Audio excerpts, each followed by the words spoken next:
Hello. Good morning, everyone. Hey, Canine. Good to see you.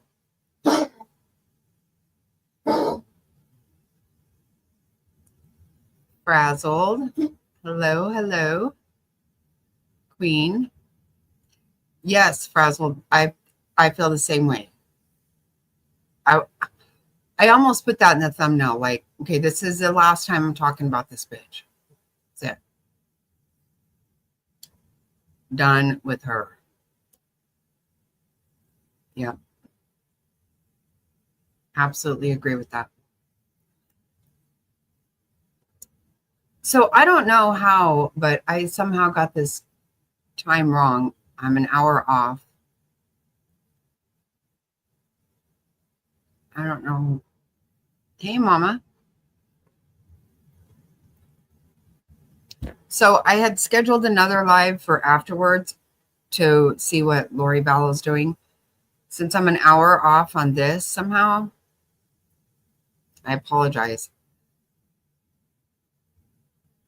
I read it in front of you guys. Remember, in front of everyone. I don't know how I did this. Hey, Vicky. Hey, Fancy.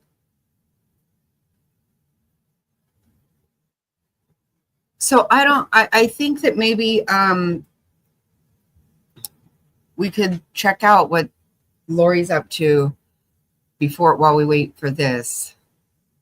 Because I'm trying to figure out what she's up to. Like,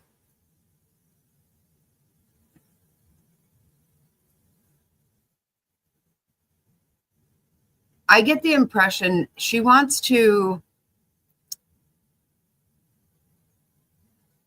make some kind of she's trying to get attention somehow or something. I don't know, because I mean, Shorty has a life sentence. It just seems like more of a bullshit towards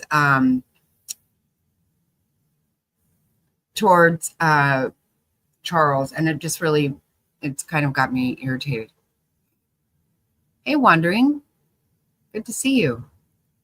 Freeside, hello.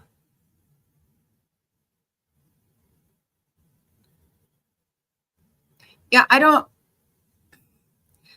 She spent all that time not saying a word, and now all of a sudden she wants to represent herself. I feel like she's trying to get attention, and I don't know. But it kind of irritates me. Like, get back to Arizona, and I feel like Arizona's just gonna let her make a fucking mockery of shit. It kind of gets on my nerves.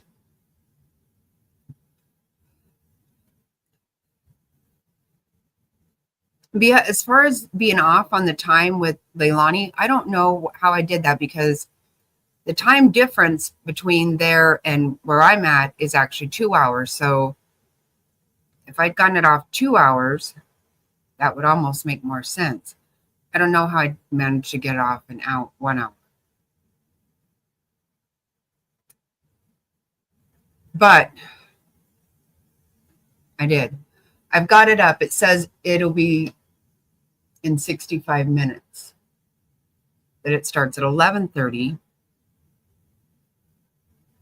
my time.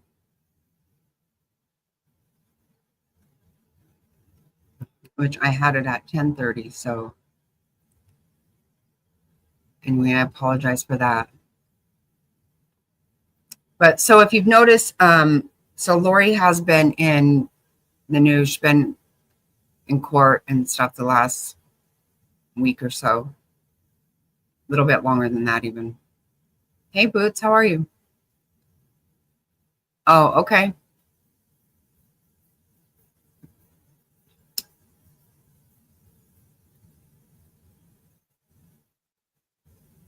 Um, yeah, I just can't imagine what she's trying to pull.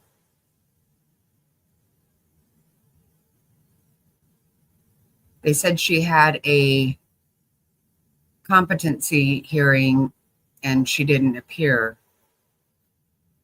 Hey, try me. Hey, I saw a picture of your little guy. He's so cute. Oh, I hope you had a happy birthday.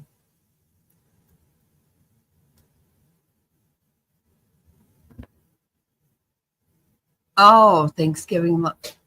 Oh, okay. Fun.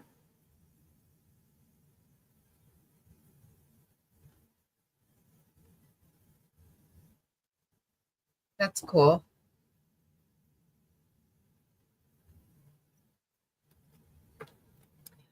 I managed to figure out how to put up some false background. I was kind of proud of myself.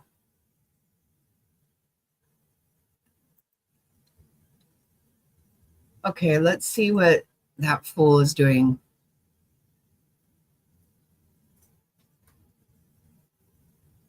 Wow, it was. Oh, wow, Queen.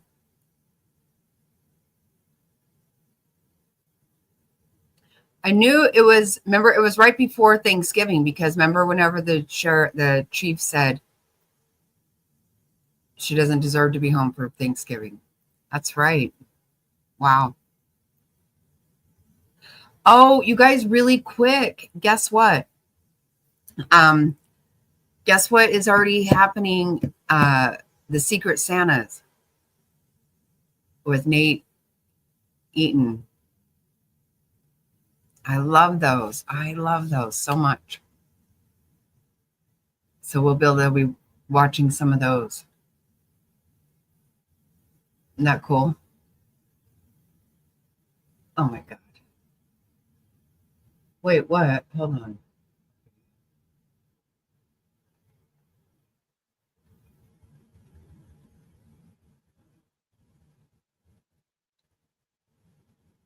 I know, me too. I was so excited. Yes, me too. A happy, good cry, right? I know. I'm super excited about it.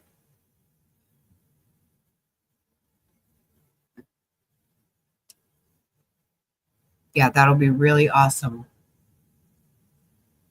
So we'll have to get on that soon. Um, Let me make sure that's not happening somewhere. God.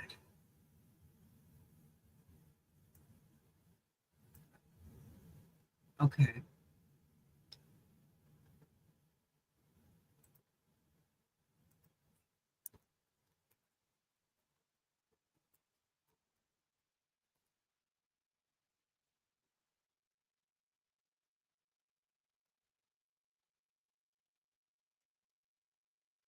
I know they're so awesome.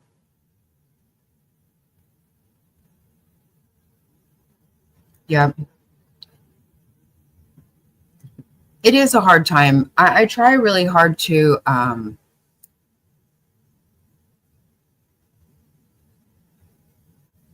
don't know. To me, you got to try to do whatever you can to not to try to stay happy because it is it. I mean, statistically, we know what kind of things happen this time of year. A lot of people do get really down, and I don't want this to come off preachy because I don't mean it that way at all. But for me, for a lot of years, I struggled really bad during the holidays, and I think probably I mean my mom died on December 12th, so that was always I just insisted on it being a thing, you know, for a long time. But I finally decided I can't, I'm not gonna schedule my grief anymore. I just to me, I just can't let my I gotta really watch myself because, you know, especially when you have your own family and stuff, try to, you know, I really believe for a long time I literally scheduled to be a big tit, you know. And I just said, I'm not going to let myself do that anymore. I always call it any given Tuesday. I won't plan it. Um, it is,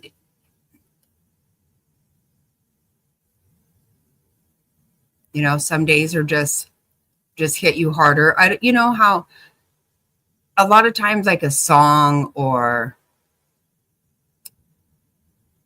just something will hit you, a food, whatever, just kind of hits you and it kind of gets you down a little bit. But I try really hard to not let myself plan that, because if you do that, then you will be. I mean, then it's a given. I'm sad on this day, and then you just are, right?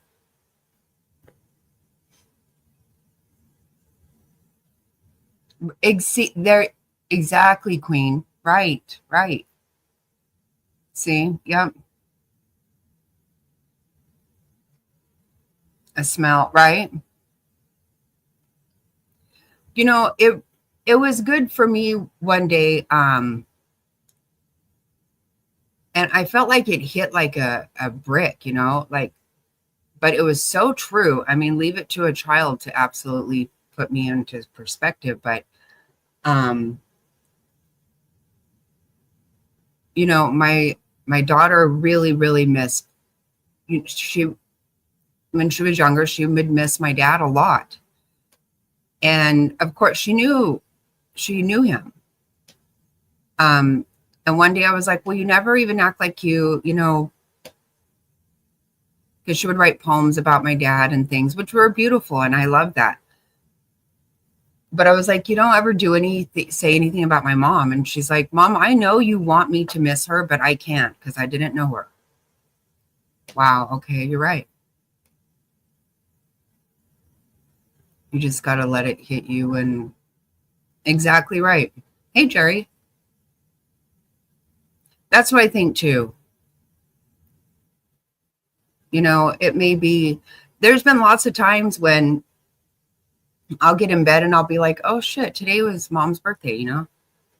Um, and I won't have thought about it. Mostly that means, I mean, if I wrote the date or looked at the date, I would know. But um, there's those one days whenever I just get up and it's like, okay,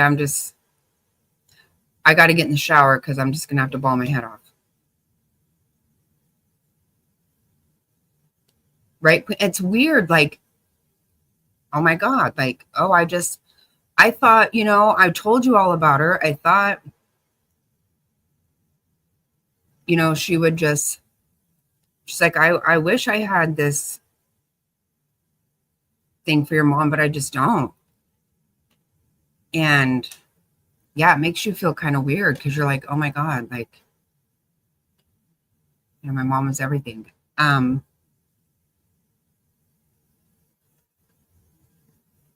But yeah, kids definitely can be a voice of reason a lot of times.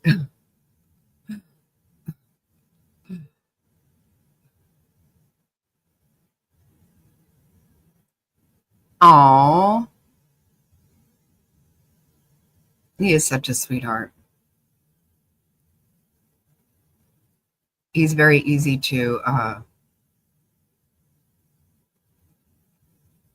gravitate. What's the right? I don't know what the right word is.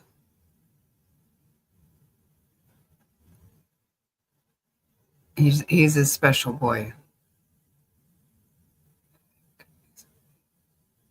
Right, but yep, there. That's right.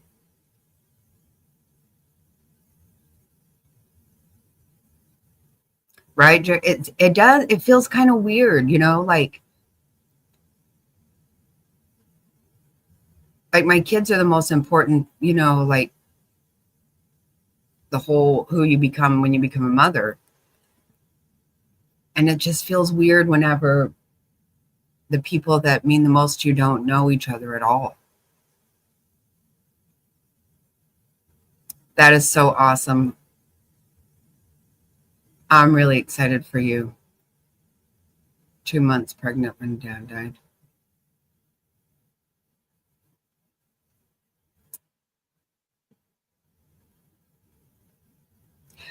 Wondering that I was pregnant with my son when my granny died, and she was sick, and she kept saying, "Where's the baby?" And I was like, wow, she had it enough with her that she knew I was pregnant. She wanted me to have him, I think, before.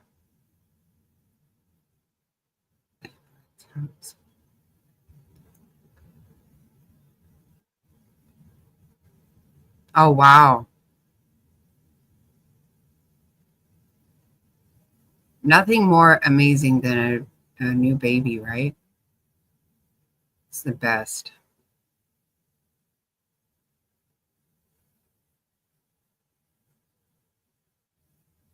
Yep, get there, get all ready. I get so excited for babies.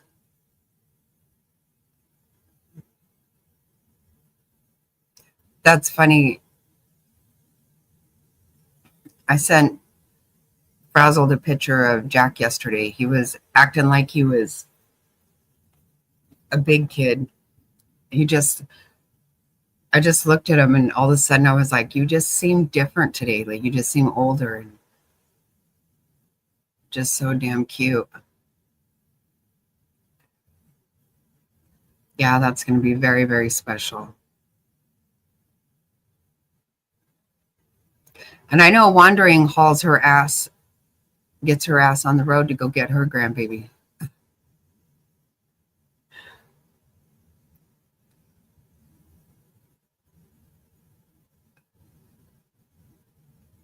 I want,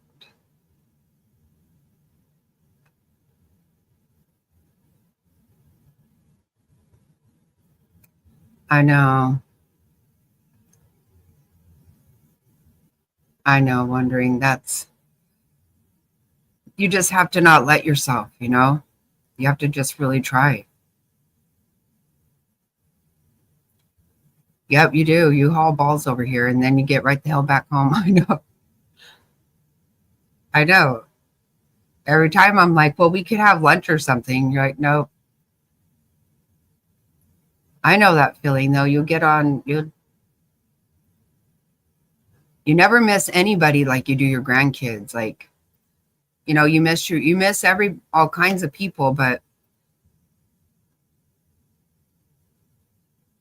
nothing like a grandkid. I just about bust out of my skin. He is so funny, Queen. He was just cracking me up yesterday. He was really cracking me up. He is saying a lot more words. His big thing now, he's saying yes constantly now. Like he points to something, he's like, yes, yes. That's really good, right? And it's weird for a kid to say yes. Most kids are saying no. Oh, right. Yeah, I bet you can't wait. I know. I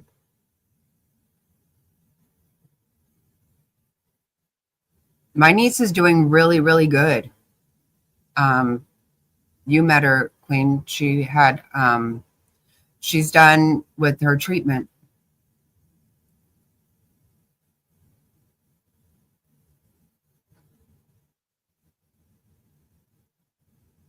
Right? Yeah, wondering, I don't know if I told he had they found out because I don't know, a lot of you guys were in here and you could hear him talking like when he was 1 and then he stopped talking.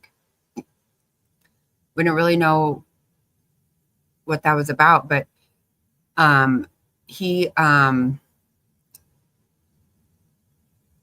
he couldn't hear. So they put tubes in his ears and he's been saying words now. Like, I mean, he always communicated. He let you know what was going on. He would take your hand over the things and stuff, but it's kind of wild. She did look really good, huh? Yeah, I saw her. I went to my aunt's for my birthday, and she showed me all the area, because she had the radiation. It looked really painful, but she's done with treatment and everything. So that's a good sign. And yeah, Frazzled, I think he will. I think he'll just keep popping out with stuff. Like the way he's saying yes, it's very clear. And just points right at stuff.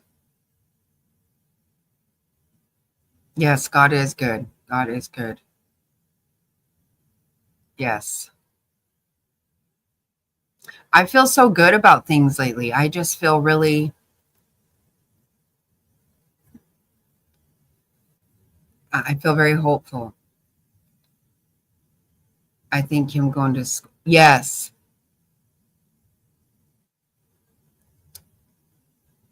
Right. Frazzle. 100%. I think so too.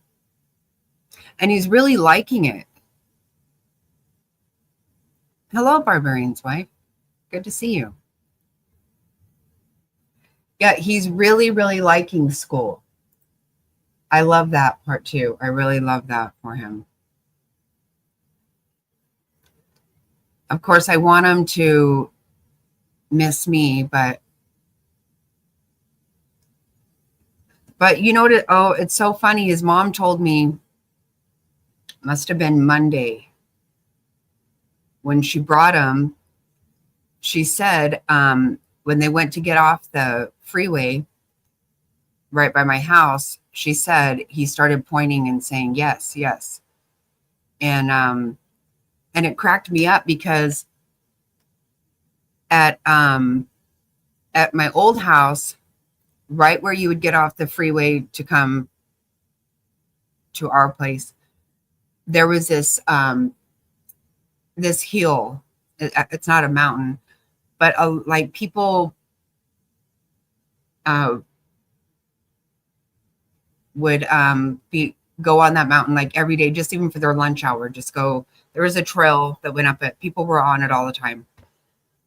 Anyway, my oldest grandson, when he was little, that's so as soon as he saw that hill, he knew he was almost to my house. So he always called it Dobby's Mountain. If they tried to go past it, he was like, wait, wait, wait, there's Dobby's Mountain. You got to go back. Wait till you oh, yeah. You don't even want to know the nonsense I bought yesterday at Walmart. Good God. He and I went to Walmart and I was plain stupid. I was so tired. I was absolutely stupid. It was, I don't even want to get into that. It was dumb. Really, really dumb.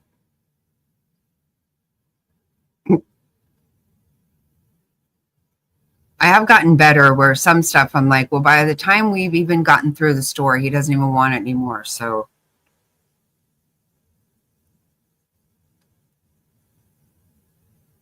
I'll just put it back.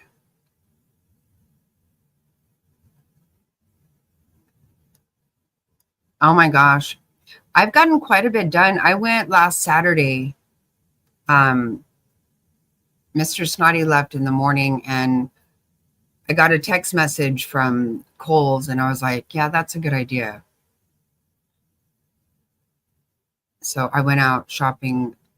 I was gone till the evening on last Saturday. And I actually got our granddaughters that are in high school, I got them done, completely done. That feels so good. We have such a big family booth. I have to get started early. I have to.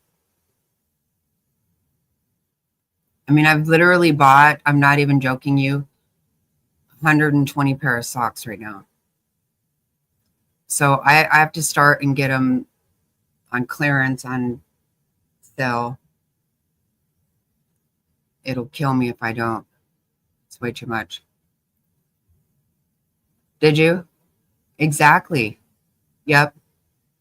And right now I've got $80 in Kohl's cash, which I usually have more than that by now. I have to be careful not to let it expire. Right? Yeah, you're going to have, this is going to be a different Christmas for sure. Yep. Boots. Yeah. 100%. Yeah, I love that Kohl's cash. Hey, Becca.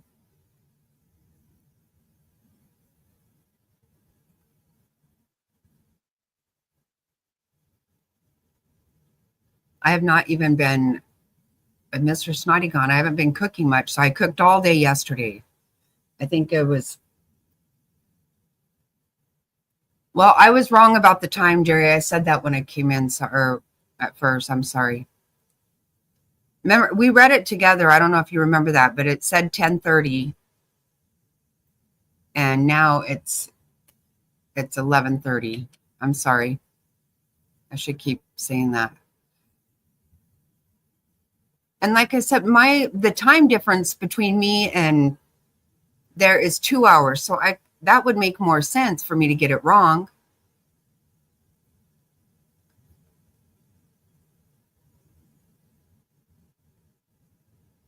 I'm really sorry. Oh, okay. I'm sorry about that.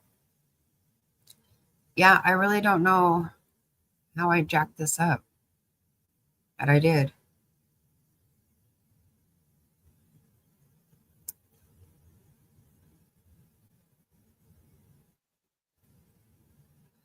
So you guys want to hear a funny story? The other night after I got off live, I was working on more vinyl.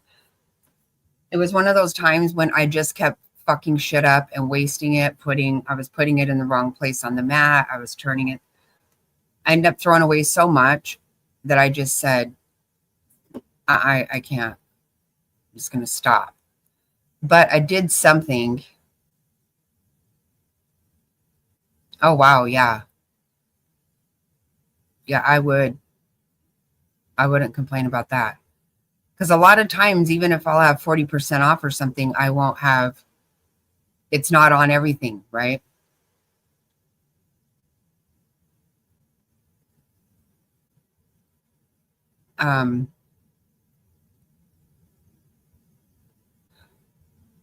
So the other night after, when I just kept working on stuff, so I got to show you this right here. So this is my cutter, right?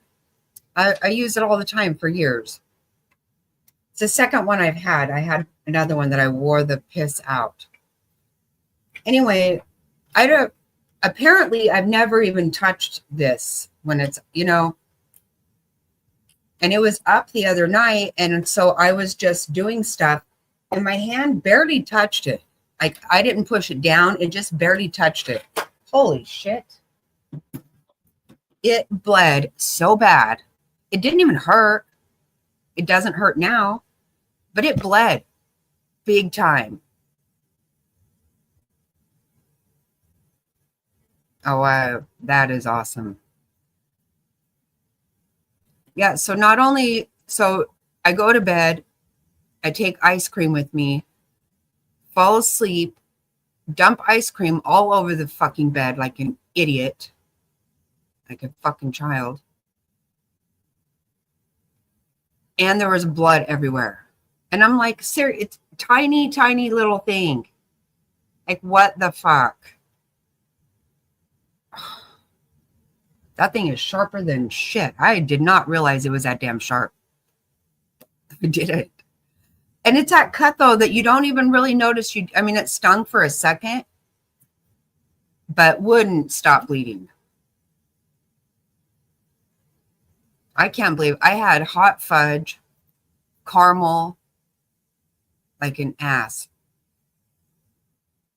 And I know I'm going to fall asleep fast, but I thought if I sit up and keep the light on, I'll stay awake.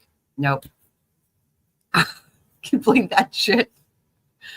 I go to bed at 2 o'clock in the morning. I wake up at 2:30 and I was like, oh shit. Yes, it was just ice cream and fudge everywhere. Blood. So stupid. Oh, I irritate myself, man.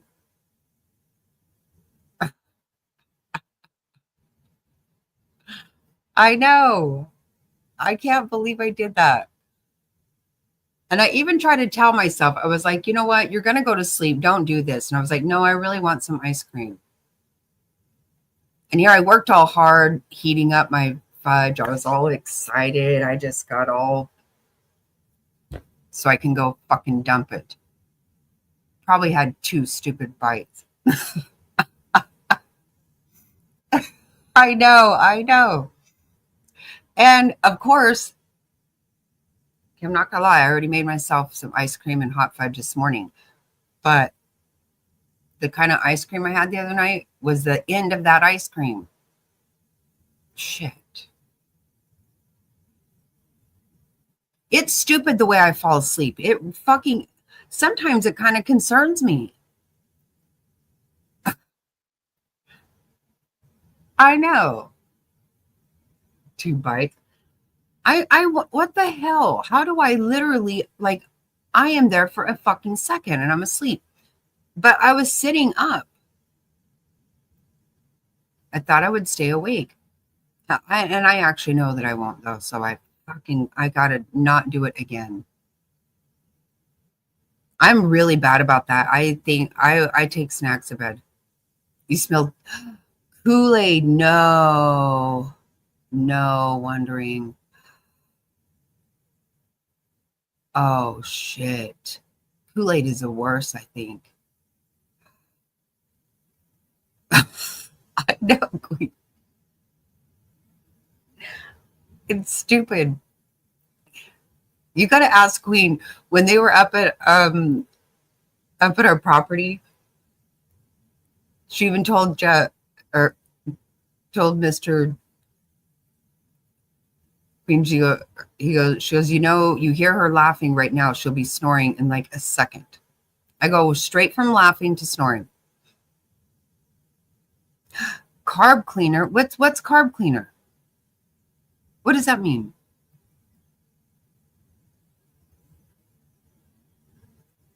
My husband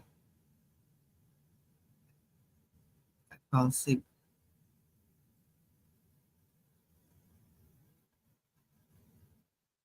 Oh, you put them there. Oh, so when you wake up, they're there. I don't know. I don't understand. Oh, tomato. Yeah.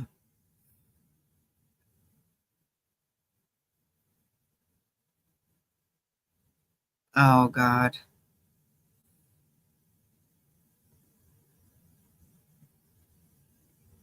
I don't know what carb cleaner is. I don't understand.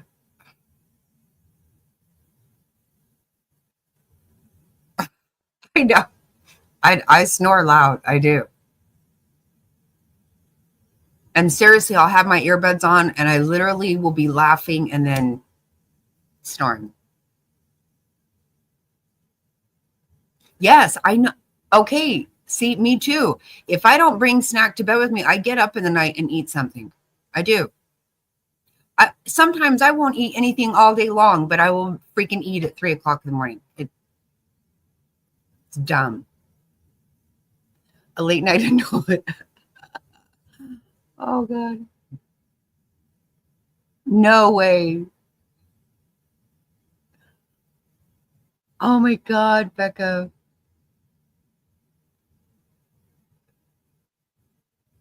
Oh my God, that's hilarious. That you know what? That sounds so much like me. Like you can't get it out of your head. Like I have to have some of that. I just have to. Carburetor. Oh my God, what? Wow.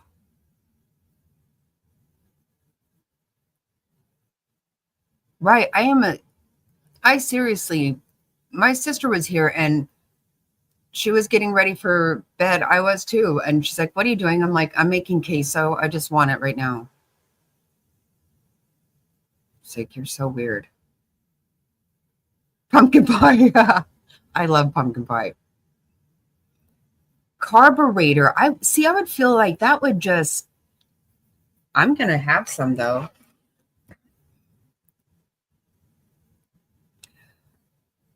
I use Dawn for everything, for like stains, that power wash that Dawn,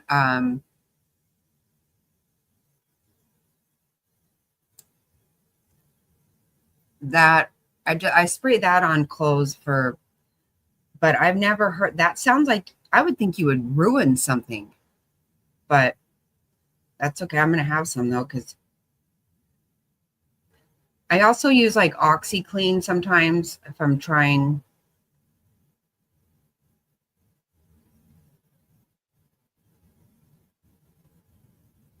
Yeah, I'll be damned.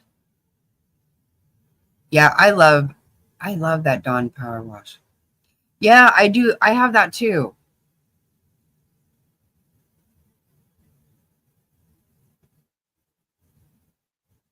What?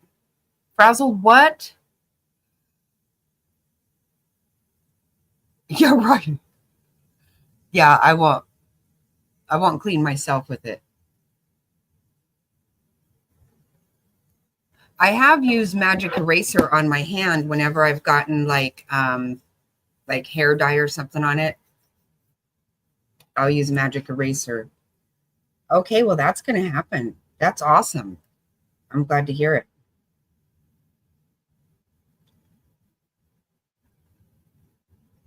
Boom boom. Yep, I'm going to have some by this week. That works. Why did that happen? I don't get the joke, actually. So I'm like, oh, that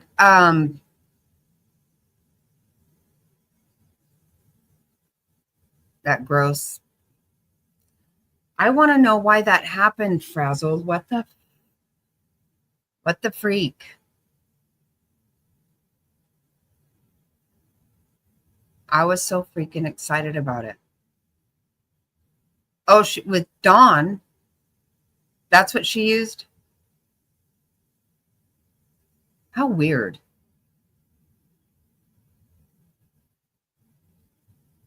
Yep,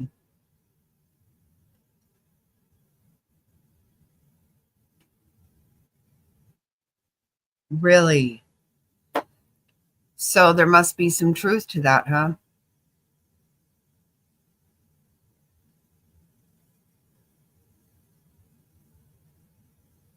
Wow,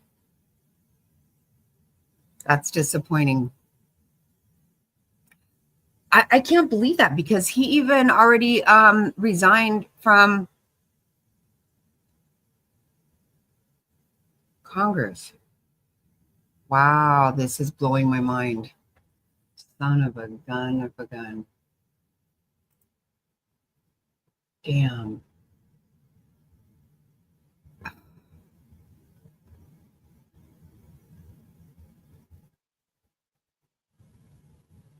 Yeah, they have.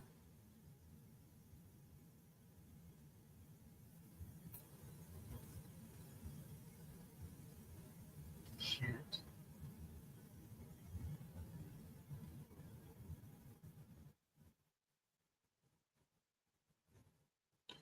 It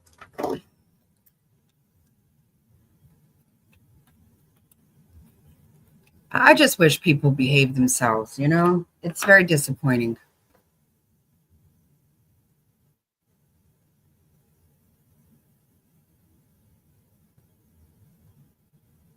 Really? Okay, so Dawn, apple cider, olive oil, and what else? Wait, hold on.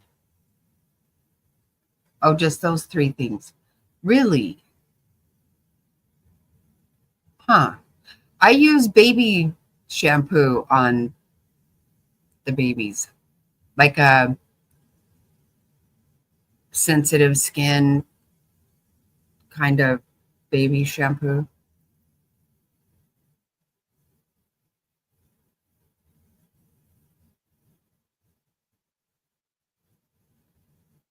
Oh, yeah, I don't know about that.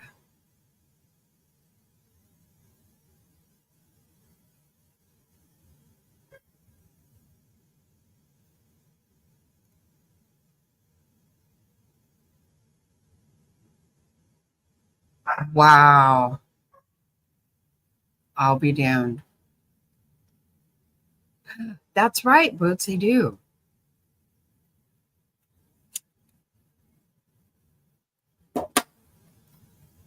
Well, I have it on.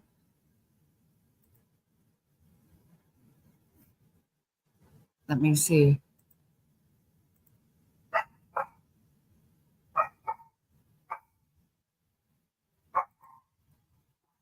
I cannot even believe this. Dang. See, it says 28 minutes. Okay. Hey.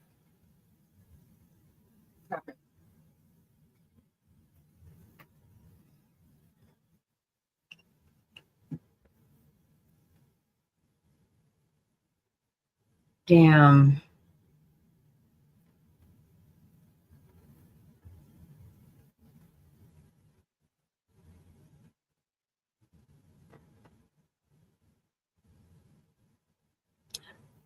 Oh, I love those, Mama.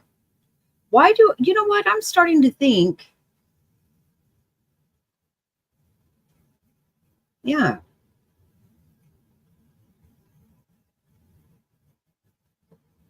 I don't get something when your text come in because I wondered the other day how I had missed text from you, and I just went to look right now,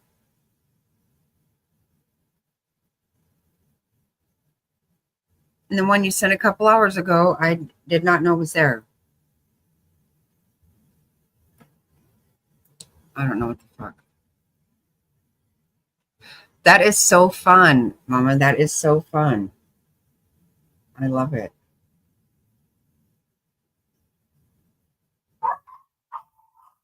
Oh my goodness gracious, these dogs. Hey, stop it.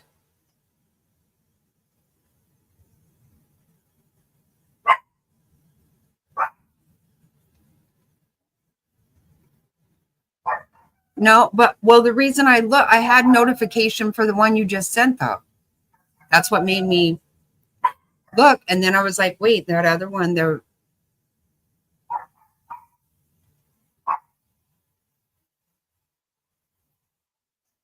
I did. I accidentally blocked my daughter once. I had been texting her all weekend and I wasn't hearing from her. Next thing you know, she showed up at the house and she's all, did you fucking block me? And I'm like, no, why would I block you? I don't even know how to block people. She's like, give me your damn phone. Okay, that's enough. Okay.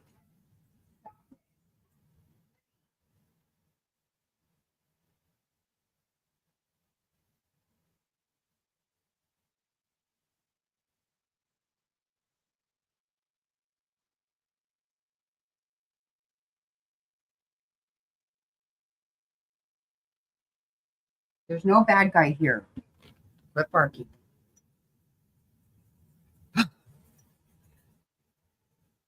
So I know it happened. Isn't that funny? I'm like I know how to block somebody. I know how to now, but I don't block people. I recently did. You guys told me because I'm always getting just messages from strange numbers, acting like I know them, and I don't. So you guys told me to block them. I've been doing that.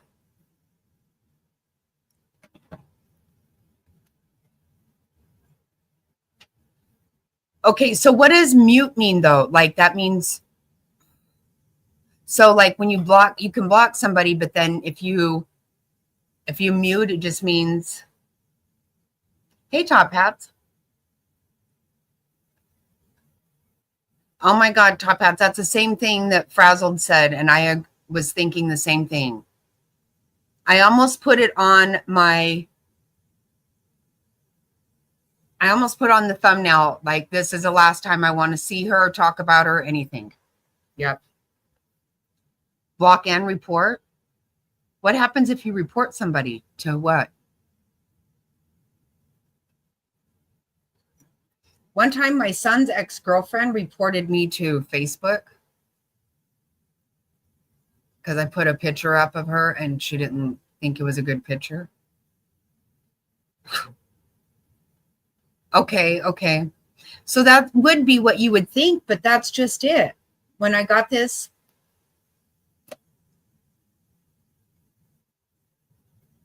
I had a notification. That's what made me look. And then I saw the one that you sent earlier, but I did not have a notification.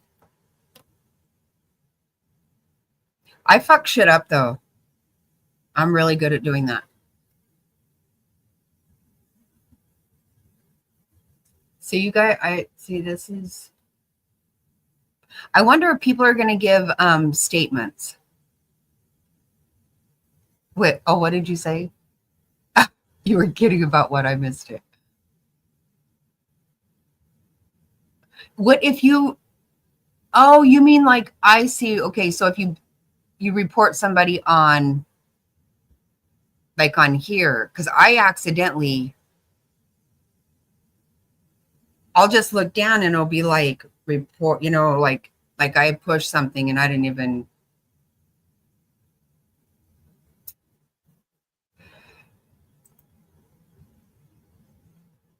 I kept calling my ex-father-in-law at one time, and I was like, "Why?" My son's like, "Lock the fucking phone, Mom." I don't like locking my phone though. I don't.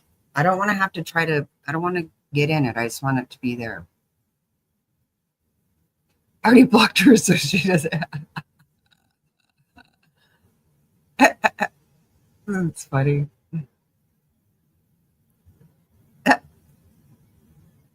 You guys cracked me up.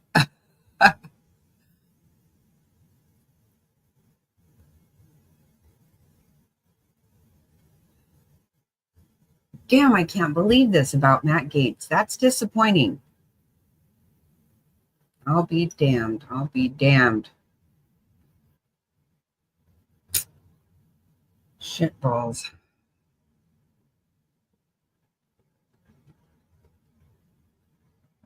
Whoever's tasked with trying to find out my skeletons, you're going to be so disappointed. I'm telling you. I have such a fat mouth that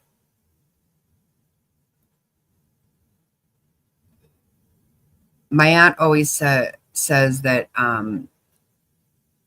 she said your mom could never keep a secret. She said every time she said don't tell anyone, she said I knew that just meant because she wanted to be the one to tell him, not because she didn't want everyone to know.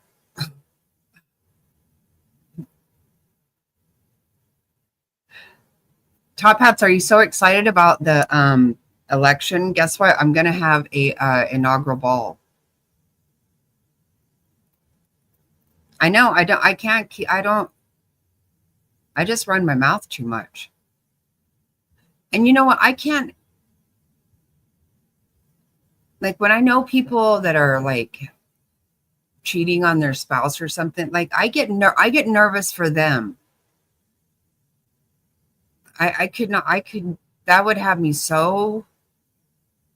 I can't be all nervous. I'm going to get caught at something. You know. I don't want that stress in my life. I can't take it. Hey, stop already. There's no bad man. No, there's not. I know it's, I had one in after 2016. So I'm super excited. Yeah. Red carpet, a whole 9 yards. I don't even have any speeding. I know. Seriously. I got my first speeding ticket. I was like, I don't know, 45 years old or something.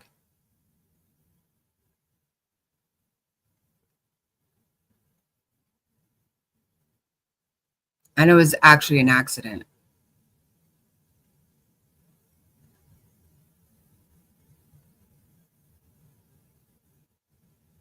$18.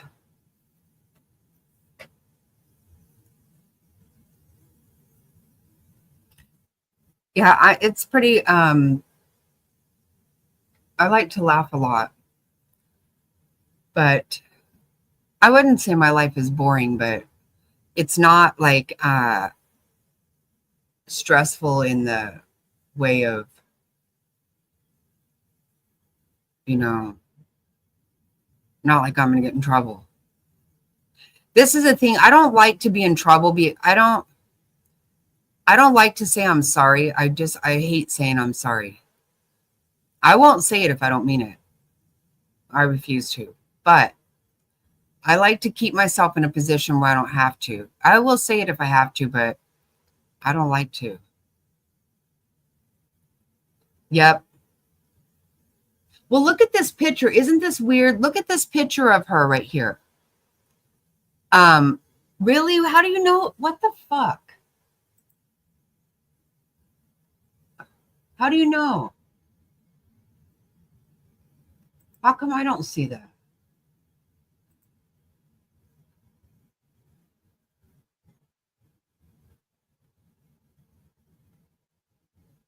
Oh, Dolly's there. Okay.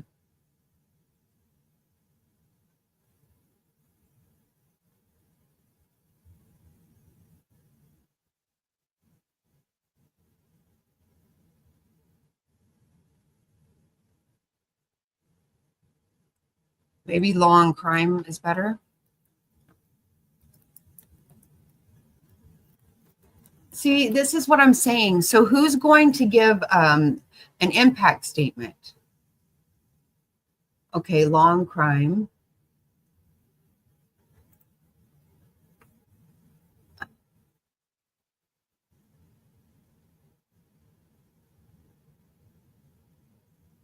Oh, okay. Oh yeah, don't work. Don't, I don't care about that stuff. But thank you. I appreciate it. I just fight with the bitch neighbor.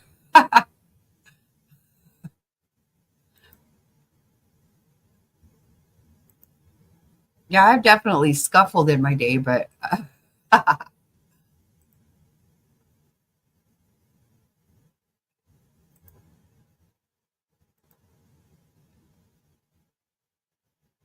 but that picture we were seeing of her, or just until right now, it looked like a different outfit. Where did they get that? That's not something that we saw during the trial.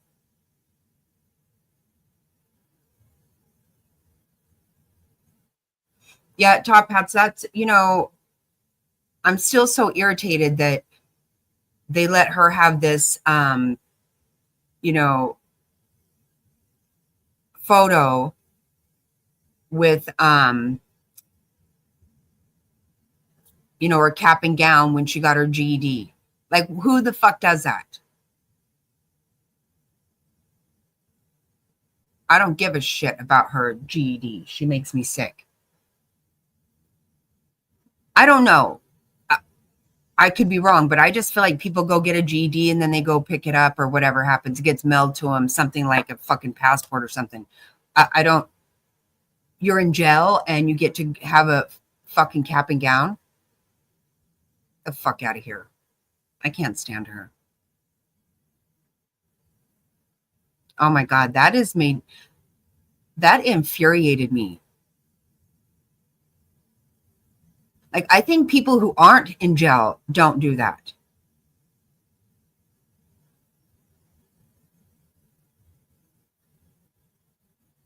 You fucking put your child in a fucking dumpster, you can go straight to hell. I cannot.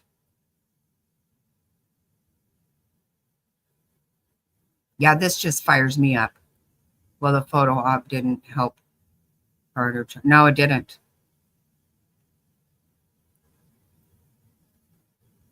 Right? That's what I'm like, is that normal? I don't know. You don't have a ceremony and shit, right? I mean, get out of here. Why? I still can't stand that picture. It just makes me want to fucking punch her face. Like, excuse me, we're not celebrating a fucking thing that you do. Piece of trash. And that's still weird. Whose idea was that? I know, we're so proud of you. Fucking blow me. Jeez. Stupid bitch.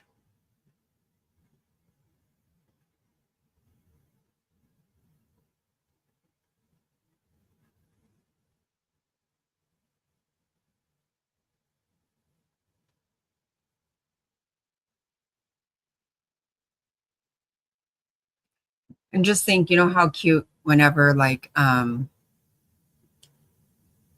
when the kids and the grandkids and I think even my kids, like, they have a little ceremony whenever they get out of preschool and stuff. You think about that. No, Quentin will never be able to do any of those things. It's a lot of fucking nerve. I think what it does, it gives me this impression of what's going on over there.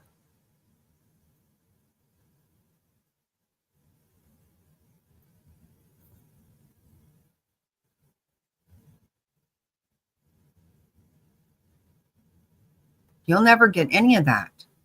So even if you didn't do anything to your child, you had nothing to do with anything. A parent wants more for their kids, not, oh, I killed them. Now I'm going to go and put a cap and gown on. You just, I don't know. I can't. She's not a normal person at all.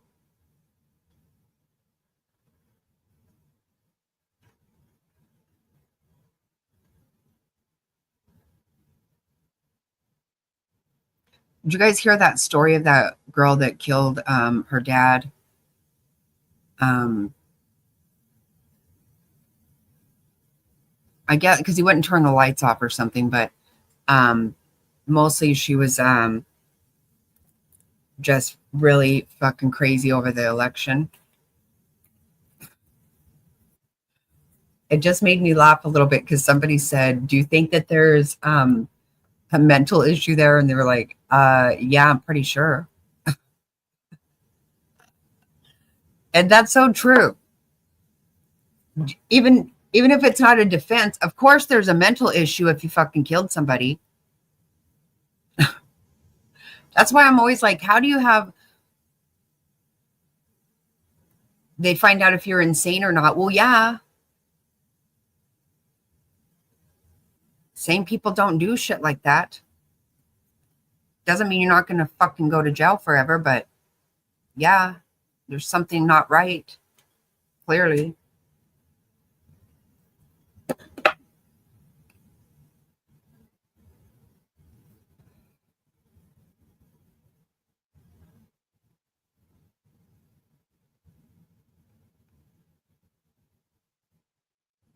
I know, little Quentin's the cutest stinking thing, too. You look at that face, you just want to squeeze him.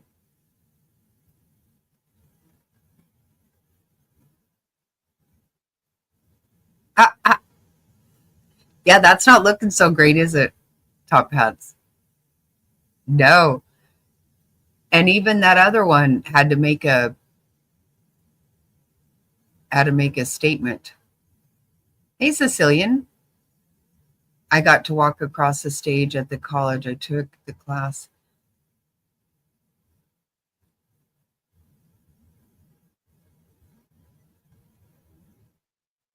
Oh my gosh. Okay, so was that a GED?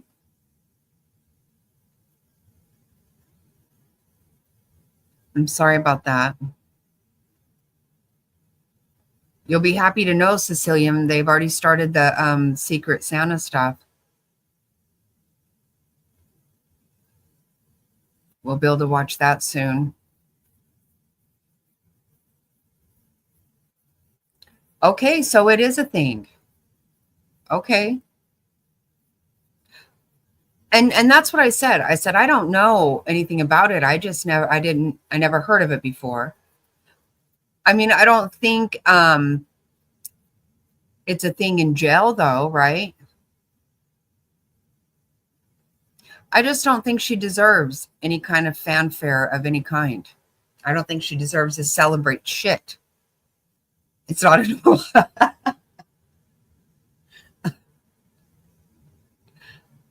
I know, isn't that cool? I can't wait to start watching them.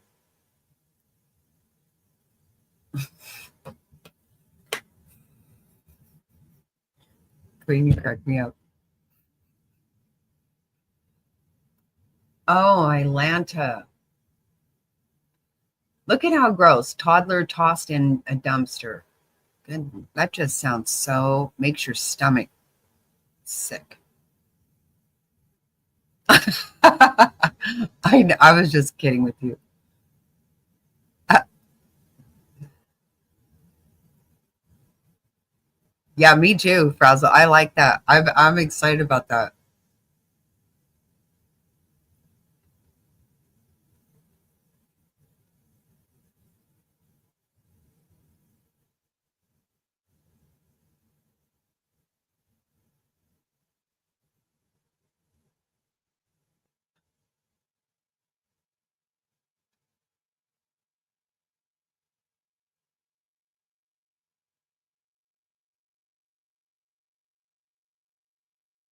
Right. That's kind of what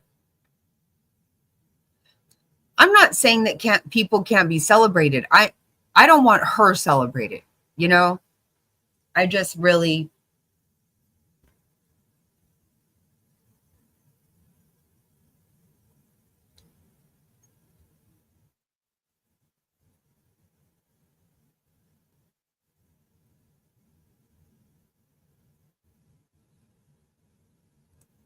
yeah, see, I don't know how that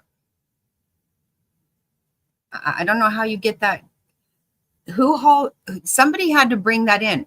Now look, nobody even brought her in really nice clothes for her trial. Who the fuck got a cap and gown? And I mean, I'm not trying to be rude, but seriously, remember the brother on the stand? There's not a lot of real bright people in that family.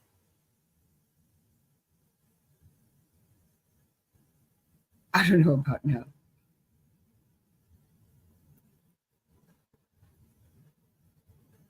I'm just being pissy about Leilani because honestly, I just don't want, did they have a cake? Fuck. She probably did. She probably had some kind of shit. Just weird to me.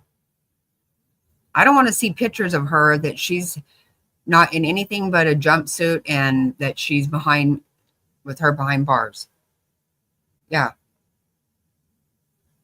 they are. Where are you seeing this, Mama? What the fuck? Oh, from Dolly. Okay. Is it from Dolly?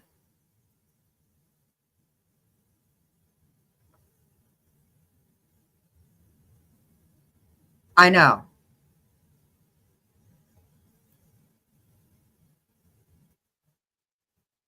Yeah, I want her behind bars, and that's all. I don't want to see shit. So, you guys, what's gonna who? So, are all these people there? These people didn't go to the trial. I don't. I guess I didn't expect them to all be here.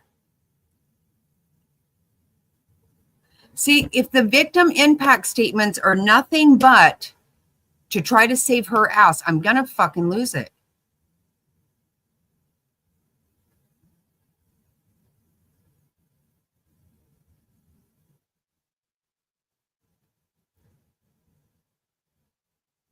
Right. So that's the way I always understood it. That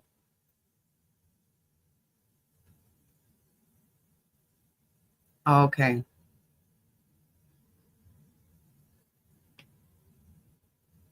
Yeah, to me, I understood that that was rude to.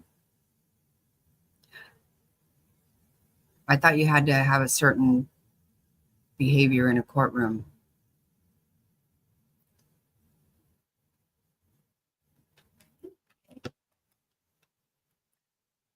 I'm just going to be really sad if these people are going to. Is there going to be anybody there that says we want justice for this child? I told you guys when I watched the sentencing of that woman who went on vacation and left her child there, home alone. I still want to vomit from that. It was the grossest thing. You can hear that kid on the neighbor's doorbell camera. Oh, it's horrible. But the parents, when she was convicted, her parents went in there on sentencing day and were asking to save her life. Who's talking about that child that was left like that? And the things they were saying about the child was 16 months old, left in a pack and play for while she went to fucking Puerto Rico or somewhere. And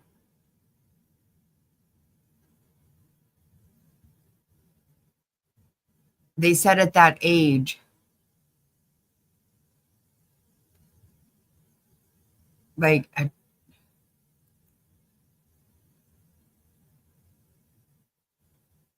like a child's heart, it was just broken. It was so lonely. Oh God, that one, that's bad. It is a bad one. Okay. Did you watch that, Queen? You could hear that baby on that ring camera. Ugh.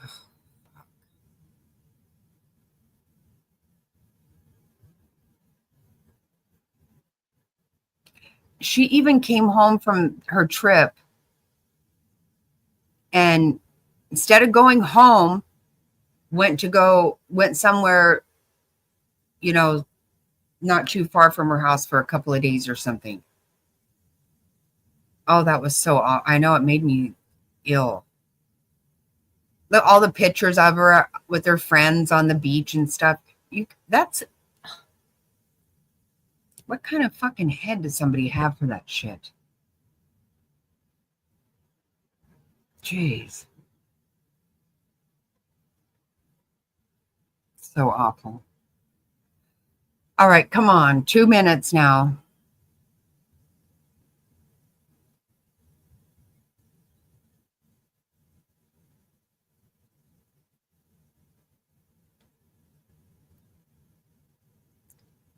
Okay, so you know what? If the babysitter, you said the babysitter's daughter is there, so somebody will speak on behalf of Quentin, I think. I hope. 10 minute. Oh, for fuck's sake.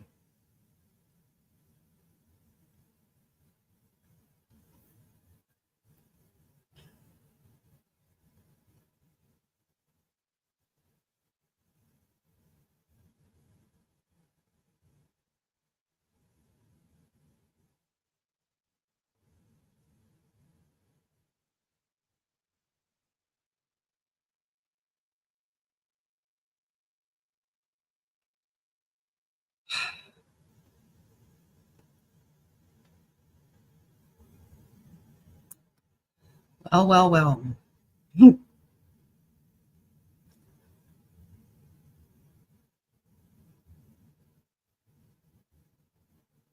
Yeah, I think there's a lot of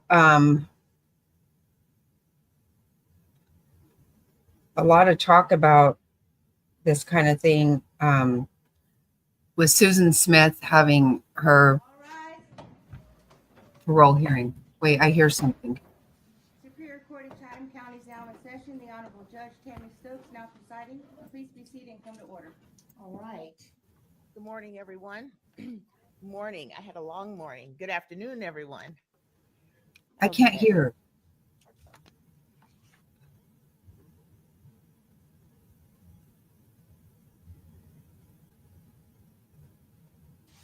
Did she say bring out the Simon?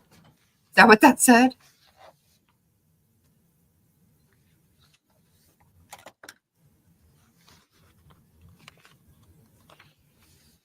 Well, she has a design in her hair. Check that out.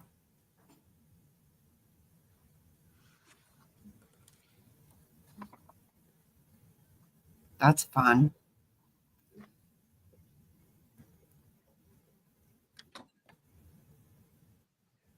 Oh, I hope I'm going to be able to hear.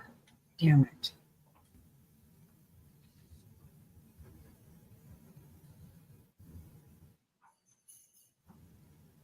Nope. You did not try me.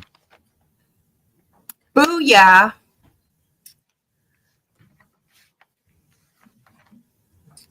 It's All right. green. I'll take that. We are here today for the sentencing hearing of Leilani Simon.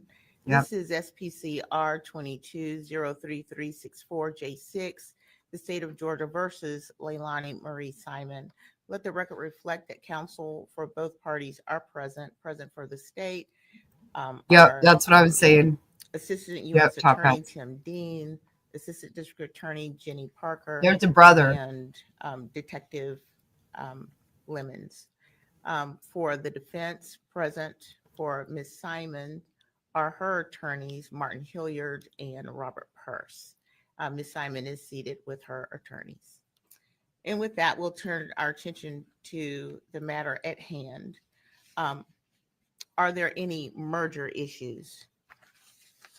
And I There's Billy believe Joe. we have relatively easy merger issues to proceed with. The felony murder counts would be vacated by operation of law, and the others will be handled with the pronouncement of sentence. So, Mr. Dean, turning to the state first, is there any evidence in aggravation? Hey, Cindy. There are, I think, some merger issues with respect to some of the false statements. Let's go back to that.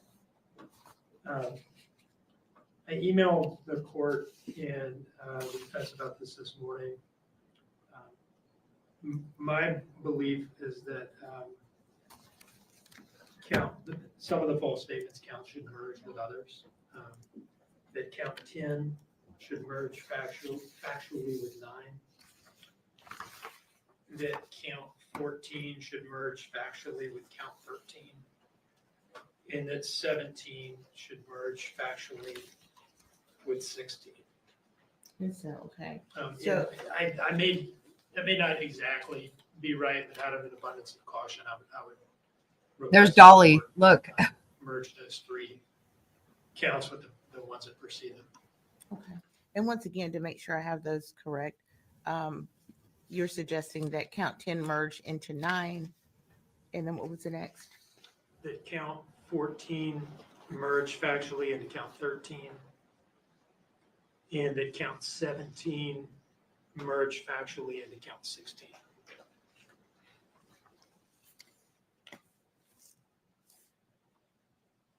All right, thank you.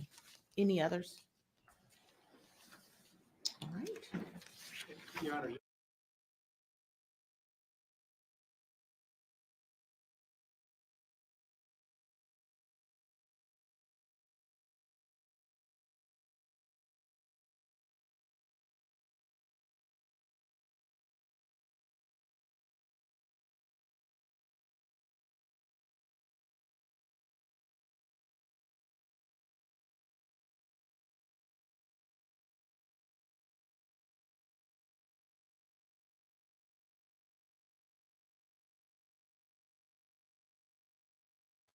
She does, frazzled.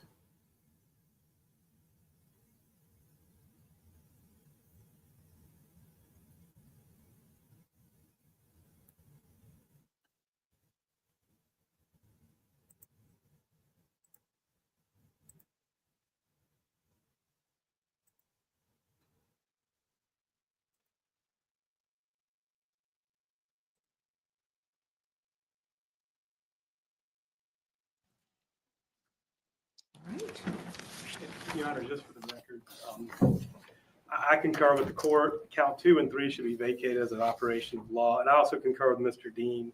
I think factually those counts would merge, and those would be the ones that I would move for merger on as well. So we don't have any objection proceeding in that manner. So. All right, thank you. Okay. I switched it over to any court evidence and TV. aggravation of punishment, Mr. Dean? Yes, Your Honor. The first item in aggravation that I would introduce is what I've marked as State's Exhibit 1. This is a certified copy of conviction from Burke County Superior Court in which the defendant was convicted of criminal trespass reduced from burglary in the first degree. So I would offer that at this time. Okay.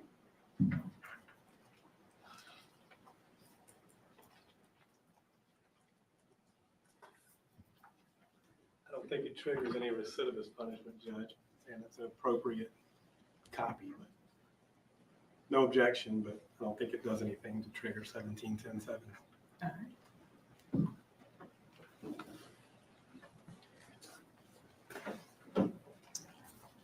Thank you.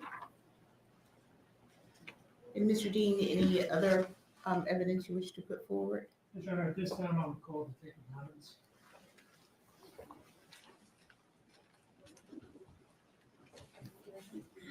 The evidence you shall give the court on the issue herein shall be the truth, the whole truth, and nothing but the truth, so help you God? Yes, ma'am. All right. Good afternoon, Detective. Good afternoon. All right.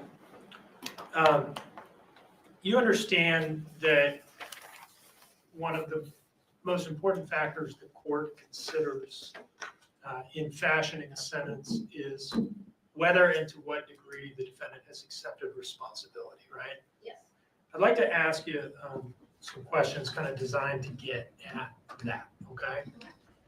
First, I want to ask you about the various sources of information you've had access to during the investigation and then after the defendant was arrested that represent kind of sources of statements that she made, things that she said about the case, okay? Let's start with interviews. You interviewed her a number of times, right? Yes, I did. And there were some other law enforcement interviews that you didn't participate in, but did watch. Correct, yes. You've talked to witnesses who have talked to her. Yes. For instance, Melanie Bowling, Billy Joe Howell, the defendant's mother. Yes. You have seen the news interview that she did during the investigation. Yes, I have.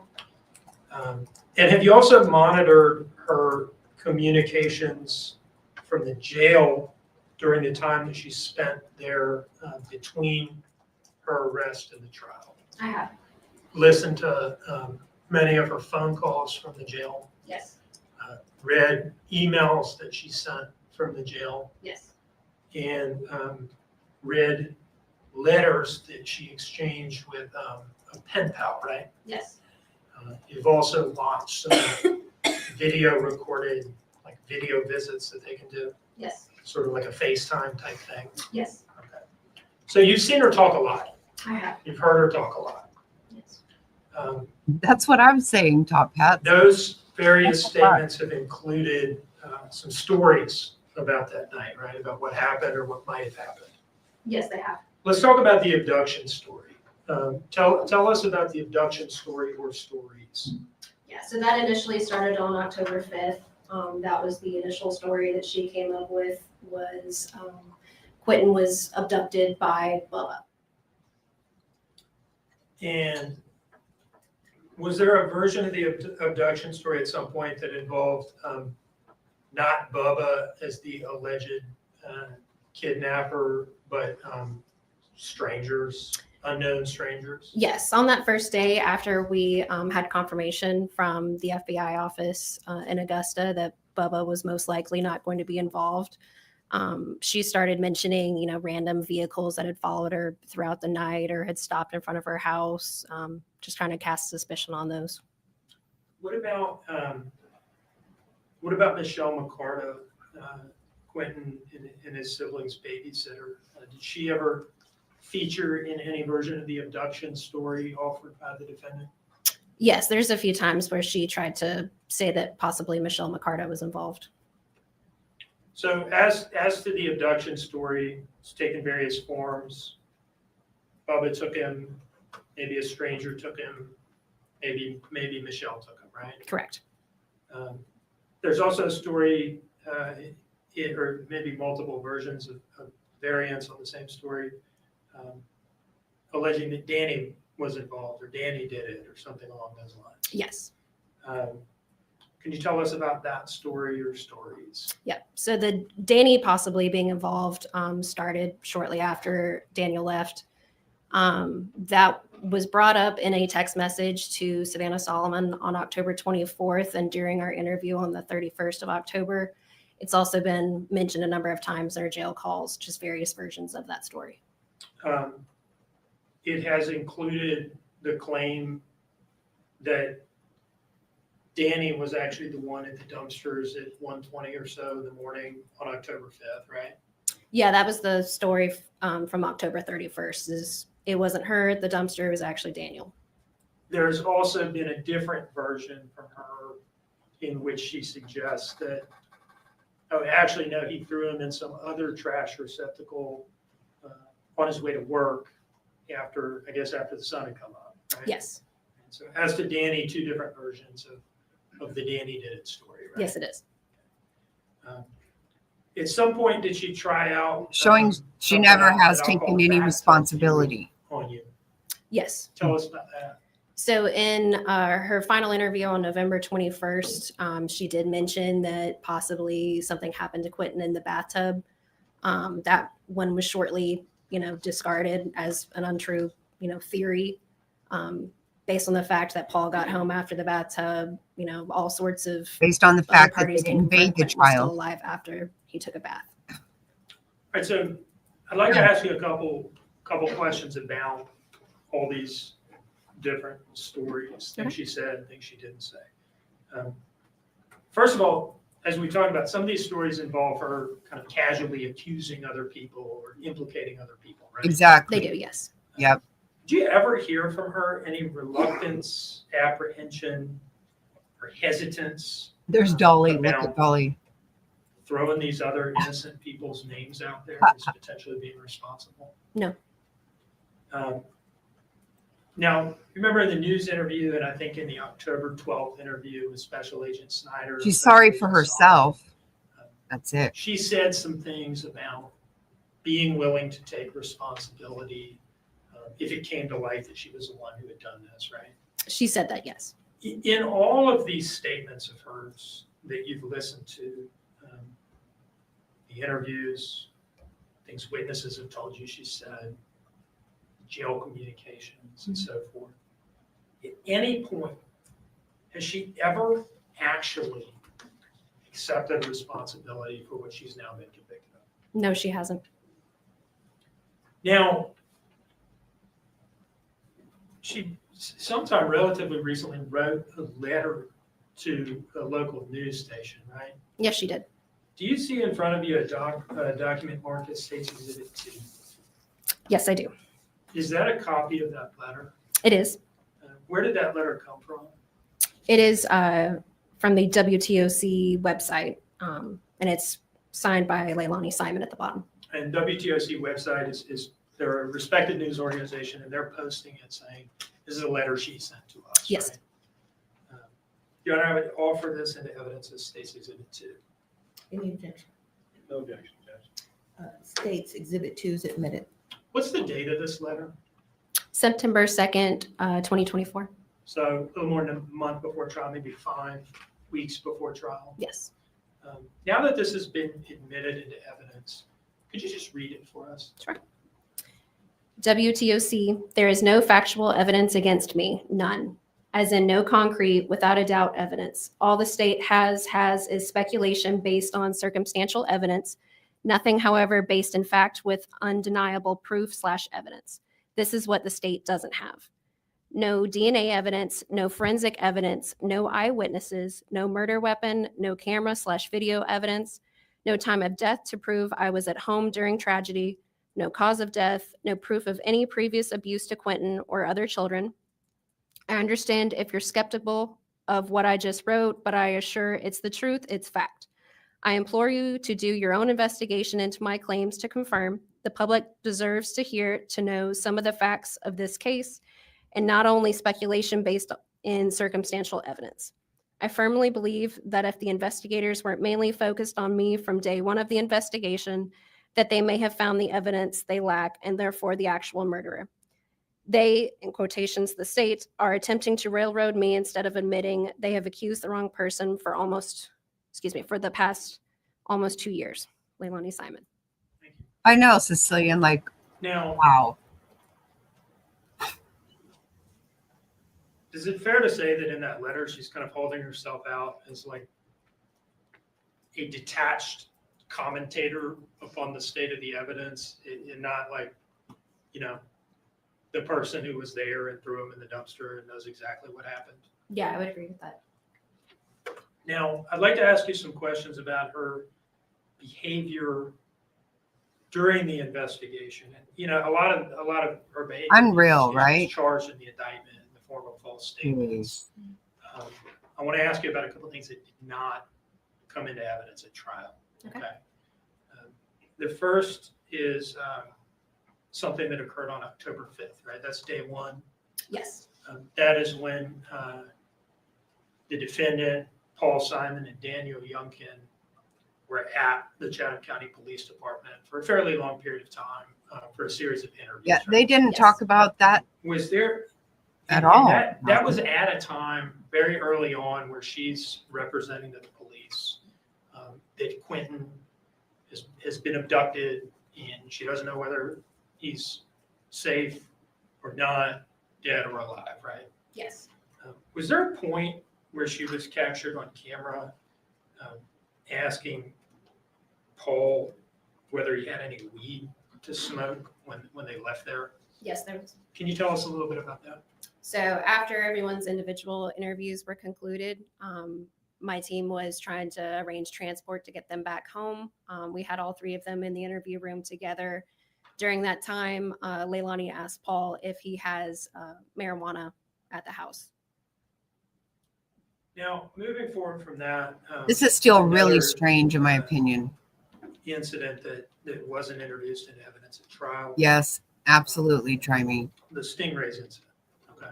Okay. Sweet That was on baby. October 18th, right? Yes, it was. And that is the day that the Chatham County Police Department announced that they believed Quentin to be dead, to be located in the landfill, right? Yes, it was. Can you tell us about the Stingrays incident? First of all, let me ask you this. Have you reviewed video footage from Stingrays depicting the defendant and her activities there? Yes. And did you interview or talk to her waiter that day, a young man by the name of Zach? Yes, I have. Okay. Just kind of give us the broad contours of what happened at Stingrays based on that review. Yeah. So like you said, November 18th is when our social media liaison announced to the public that we were looking for Quentin in the landfill. November October 18th. Okay. Yeah, excuse me.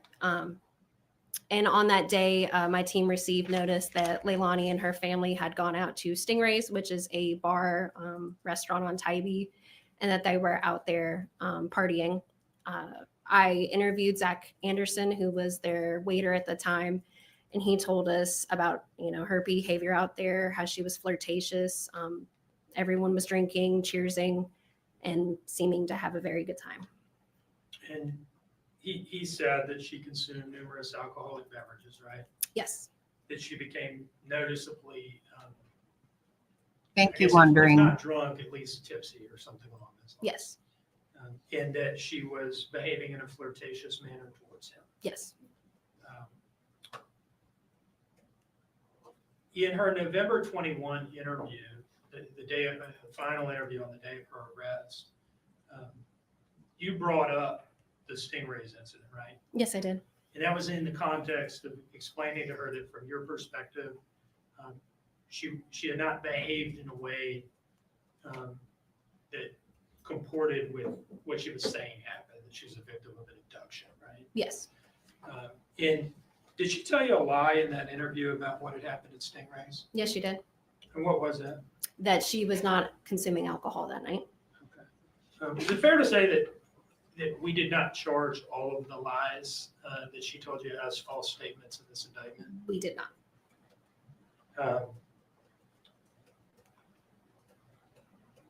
I'd like to ask you about one more aspect of the defendant's behavior during the investigation, okay? At some point during the investigation, she entered some kind of a substance abuse rehabilitation program, right? Yes, And this was an inpatient deal it was. where you lived there. Yes. Okay. And was she kicked out at some point? That's what we were told. Yes. And when was she kicked out? November 21st. That's the day of the final interview and her arrest? Yes, it is. Why was she kicked out of rehab? We were told it was fraternization with the other people in rehab. Specifically male Yes. patients at the facility? Yes. Yeah, she's a piece of shit.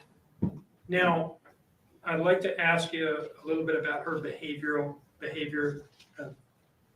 during her pretrial incarceration, like after she's arrested but before trial, okay? Okay. She was housed the entire time at the Chatham County Detention Center, correct? Yes. While there, is it fair to say she's had interactions with a number of men who are not incarcerated at that facility? Yes, she has. Both over the phone and electronically otherwise, Yes. messages and so forth? Yes. Okay. Has she maintained a long-running Oh my gosh. pal relationship with a child molester Oh, wow, incarcerated Miranda. in the state of Wisconsin? Yes, she has. Can you tell us a little bit about that? I'm not sure the exact start date. It was well over a year ago when they began communicating, and they regularly send letters to each other. They refer to each other as husband and wife. And more recently, has she begun having like video visits, remote video visits with a convicted felon from the Boston area, a man? Yes. Can you tell us a little bit about that, please? That's one of the What? more recent ones. He's an individual that reached out to her saying that he wanted to be friends with her and gives her money on her books, and they have started video visitation. And separate and apart from her interactions with those two men, has she also been accepting money put onto her books from other men around the country or even around the world, perhaps? Yes. Can you tell us a little bit about that, please? What the hell? There's been a few throughout the last 2 years. The most recent one, the one that she began video chatting, that's one that's saying he's going to regularly put money on her books. I love it. So based on the on your review of the letters, the video visits, maybe phone calls as well, does she seem to be I know, Top enjoying Hat. and Seriously. encouraging the male attention that she's received since being arrested? Yes, she does. She's having graduations I'd like to and ask you a couple of questions now about her dating and- behavior during trial. Okay, we've All touched kinds of on her behavior during the investigation and her behavior during pretrial incarceration. But let's talk about the trial. Okay. Okay. Do you remember an incident during the trial where I brought up the fact that to my eye, she could be seen visibly mouthing during Talia McCarty's testimony, either something along the lines of "that's a fucking lie" or "she's a fucking liar" or something like that. Yes. Have you gone back and reviewed some of the broadcasted footage of this trial? Yes, I have. And have you located that incident in the footage available online? Yes. And has it been clipped into like a 1.5 minute clip and placed on a disc. Yes, it has. Is that what's contained on the disc in front of you, marked State's Exhibit 3? Yes, it is. And can you tell us, well, at this time, Your Honor, I'd offer that into evidence as State's Exhibit 3.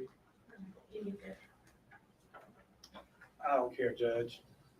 No objection. Okay, Exhibit 3, is it what? Now, Your Honor, I had intended to publish that, but there were a lot of people and equipment over here. Yeah, she's living large there, huh? So I'm not going to do What the that, fuck? but it will be in evidence for the court to review, should the court see fit to do that. This is Without one. the ability to readily play it here, can I just ask you to describe what is depicted in that clip? Right. I think You she's can hear Talia in the background talking about doing better than she ever did Leilani's before, referencing right? Bubba and Quentin, and how Quentin looks like Bubba. Hey, freaking. And then during that, it shows is Leilani's face during the disgusting. trial, and she's saying that's a fucking lie. And Did she appear to you to be talking to her lawyer when she said that? No. Now, did you keep an eye on the defendant throughout the trial to one degree or another? yes, And did you have the opportunity to observe when, if at all, she displayed any visible emotion versus when she did not? yes. What is your sense of the point in the trial where she displayed the most clear, visible emotion? I mean, aside from what we just talked about, but I guess the emotion of sadness or being upset.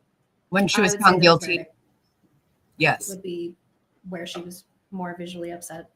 What about when Quentin's dismembered foot or pieces of his skull were up on the screen in front of her and she was looking right at him? She didn't appear to be upset.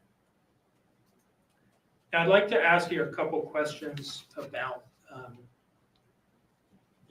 about the money associated with the landfill search, okay? Okay. It's not really what this case is all about, but I do want to just put a couple things on the record about this. Have you reviewed some emails and talked to some people to get a sense for how much money the landfill search effort cost the Chatham County Police Department and the FBI, and therefore, the taxpayers? Yes. That includes, those expenses include things like travel and lodging for some of the FBI agents who came in from out of town to participate, right? Yes. Equipment, boots, Tyvek suits, all that kind of stuff. Yes, it does. Heavy equipment rentals, Yes. excavators and things like that. Yes. And is it fair to say that also overtime pay, right? There's a lot of overtime pay for people. Yes. Is it fair to say that the cost of the landfill search appears to far exceed, I'll say, $500,000? Yes, it does. Now, I'd like to ask you a couple questions about the impact of Quentin's murder on the community. Okay. As the lead detective for the Chatham County Police Department, have you had the opportunity to get a sense for the community impact of this case? I would say so, yes. And can you tell us a little bit about that?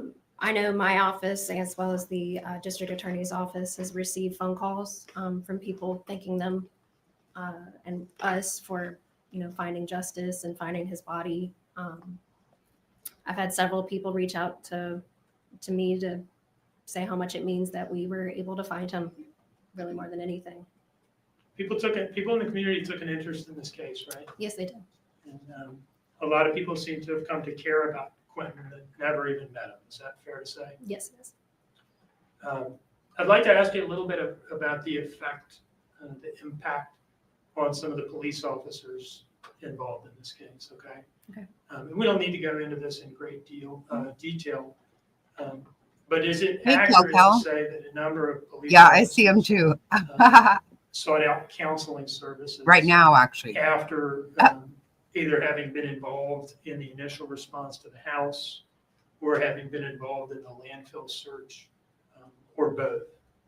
Yes, it's accurate. And do you know some of those people? Yes, I do. One of the people in the community who was affected by this, this case was Donner Johnson, right?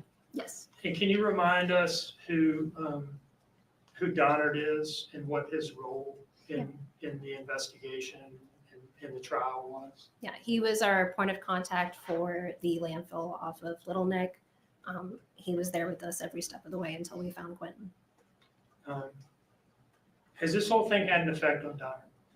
Him and his coworkers, yes. Can you tell us about that? Donard and I have had several conversations about what it's like for them to still work out there, knowing that part of Quentin's remains are still in the landfill. He and his team have had a tough time still working there. Now, have they, has he or have they done anything to memorialize Quentin's memory out at the landfill? Yes, they have. Can you tell us about what that is? In one of the areas that we had set up for the landfill search, Donard and everyone at Waste Management set up a large memorial for Quentin. It has a headstone, flowers, and a photograph of him. And who paid for that? The landfill. Do you see in front of you, I think it's 3 images that are marked as State's Exhibit 4? Yes. Are those pictures showing the memorial that you just talked about? Yes, it does. Could you hold those up and for the judge and just kind of walk through what we're looking at in these pictures? So this is the plaque right here. It's a marble stone plaque, and they've done some landscaping around it. This is a better view of the plaque. It has a photograph of Quentin, and then they have nice flower bed around it. And then the last picture is what, just kind of a closer view? Yes.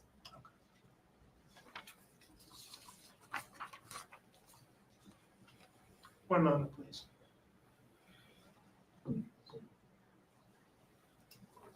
I have no further questions, Your Honor. All right. Mr. Hilliard, Mr. Purse. Detective Lemons, have you had multiple theories in this case when you first got it of what happened? Yes. Okay, were all of those theories true? No. Okay. So when you discarded the theories that weren't, did that make you a liar? No, they were based off of evidence that we found. Okay. So when you're throwing out a theory, doesn't necessarily make you a liar if that theory doesn't pan out, does it?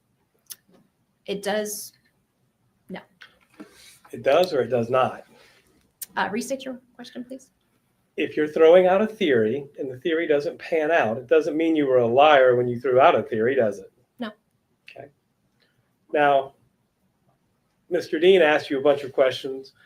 The Simon's been convicted of this charge, but let's go ahead and, since Mr. Dean asked the question, do you exactly know Seriously, Queen, I the can't. manner or method in which Quentin Simon died? No. Do you know whether or not there was any DNA evidence that Cross-examine showed that? how he died or who the perpetrator was? No. Okay. So all of these statements that Mr. Dean had you run through are factually correct, are they not? Fair. Okay. So again, it's not a misstatement, was it? No. Okay. Now let's talk about the other evidence, the evidence that Mr. Dean just elicited too. I understand we're here, the verdict's been rendered, but does asking to smoke weed tell you how Quentin Simon died? No. Okay. Does getting drunk at Stingrays tell you how Quentin Simon died? No. Okay. Does having an No, electronic so strange. relationship with a child I've never molester from seen this Wisconsin tell you how Quentin Simon died? No. Okay. Does fraternizing with someone in drug treatment tell you how Quentin Simon died? No. Okay. Does a criminal trespass conviction Oh tell my you how Quentin God. Simon died? This is unreal. Okay. So disagreeing with what Talia McCarty said, saying she's a liar, does that tell you how Quentin Simon died? No. So I I'm don't just even curious, think how do death any of these penalty is things an option. add to aggravation? I think it shows her state of mind during it all and her lack of responsibility and disdain for her child. Okay, and that's your opinion, correct? It is. And that's the opinion that has just been driving this case since October 5th of 2022, isn't it? No. Call the question. Hilliard? Anything further? Not for this witness, Your Honor. All right, Detective, you may step down.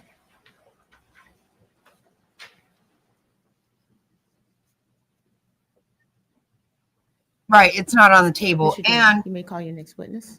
you know, the thing is, you don't get to argue whether she's guilty or not. That's already been, she's been proven guilty, found guilty. Yeah, she does, Kel. Hey, life with mommy. What the fuck? They have The evidence you shall give the court on the issue pending shall be the truth, the whole truth, and nothing but the truth, so help you God. Yes, ma'am. She does. She looks like shit. Billy Joe looks like she's lost weight. Good afternoon. What the fuck are we doing right now, though? Hi, how are you? I'm good. How are you? I'm doing well, thank you. This is not like the trial in the sense that I don't have a bunch of questions prepared for you. Really? It seems like you're. Yes, sir. This is your opportunity to tell the judge what Quentin meant to you and how this has all impacted you, and I suppose your family more generally. So have you thought about what you would like to say to the judge about Quentin? I've never seen it, Quentin was Kel. like a little brother to me. Quentin meant a lot. Just seeing him smile every day, waking up next to him, he would stay at the house a lot. Missing him every day, not waking up to see Quentin, not being able to go get Quentin no more. It's a lot. My family loved him a lot. I missed him walking around the house with cheese in his hand saying bubbles. I miss him just lighting up the room. I miss looking at his little bow legs just run across the kitchen. So he gets justice. Let me ask you this, and this is not something that we've talked about before, but it does occur to me to ask you the question. Mhm. If Leilani had just come to you and your family and said, look, I can't handle all three of these children. Will you take this one? What do you think your mom would have said to that? My mom would have took Quentin in a heartbeat. There would have been no hesitation. Quentin, it was like he was blood to us. It was a connection with Quentin. It was a connection with all the kids. But Quentin, my mom would have never said no or nothing. She would have just took him in a heartbeat if she could have. One moment, please, okay? Is there anything else you'd like to say? No, sir. Thank you very much. You may step down. Well, just a moment. I Mr. Leah? don't have any questions. Okay. Nothing Mr. Dean, shabby. you may call your next witness. You haven't missed anything. Apparently, they're called witnesses when they give a victim impact statement. All right, turning to the defense, Mr. Hilliard, Mr. Purse. What? I'd like to call Paul Simon, Judge. Okay, is Mr. Simon present?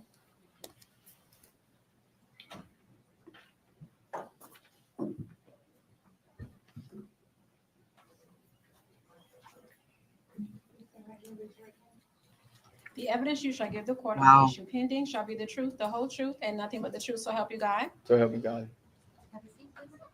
Why are they swearing him in for their victim impact statement? This is so weird. How you doing today? Mr. Simon, you understand why we're here, correct? Yeah.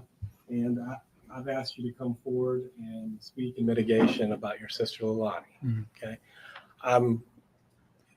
We're not here to argue with the verdict. The verdict's been rendered, but we are here to try and basically tell the court about Leilani. Super weird. And so you've asked to speak. Mhm. And is there anything you'd like to tell the court before the court imposes a sentence, Paul? So growing up, Leilani is my closest sibling. Growing up, she was always there for me whenever I needed her. Whenever I needed advice about anything, didn't matter what it was, she would always give it to me to the best of her ability. So, I love her. She's my sister. And, I love Quentin. That's my nephew. You know, I love him just like he was my own blood. But at the end of the day, I'm not going to sit here and live in the past when all I have is days ahead of me. And I'm going to keep moving forward. Okay. And with Leilani, whenever you lived in the house when this was going on, correct? How was she with Seriously? the children at that point in time? She was always pretty fair to him. I never saw her hit him. She would yell at him. But, I mean, everybody gets frustrated. So, Right. I mean, I never really saw her hit him. You know, when Quentin and Zane and Sky, when they were all outside, she was out there watching them, making sure that none of them got too close to the pool.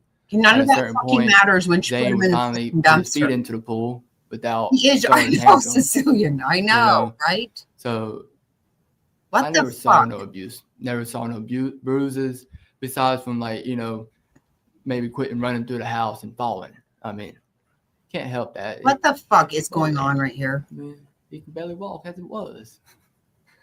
You were But- close to Quentin, weren't you? I was. He would come up to me and put his arms over my legs, and I Right, just sit there and Cal. bounce him. 20, 30 minutes later, still going. You know, he'd wear me out. He'd beat me up. With that being said, do you have an eye towards what you think the court should do with Leilani? I mean, the court's limited to either life with or without parole. And what are you here asking the court to do with Leilani's sentence? In my opinion, she needs to spend time in prison, but at the same time, she's still extremely young. And regardless of how it looks, at the end of the day, she's still my sister.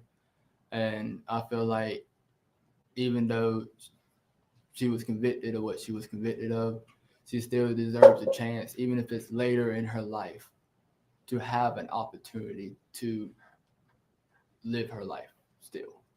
And that's what you're asking for, correct? It's life with parole, correct? Yes, sir. Yeah, I'm not trying to put words in your mouth. I just want to be clear, okay? Yes, sir. Is there anything else you wanted to tell This the is court honestly about so your sister? fucking unreal. Just I love you, sis. I hope you make it through it. And Mr. Dean might have some questions for you, Paul, okay?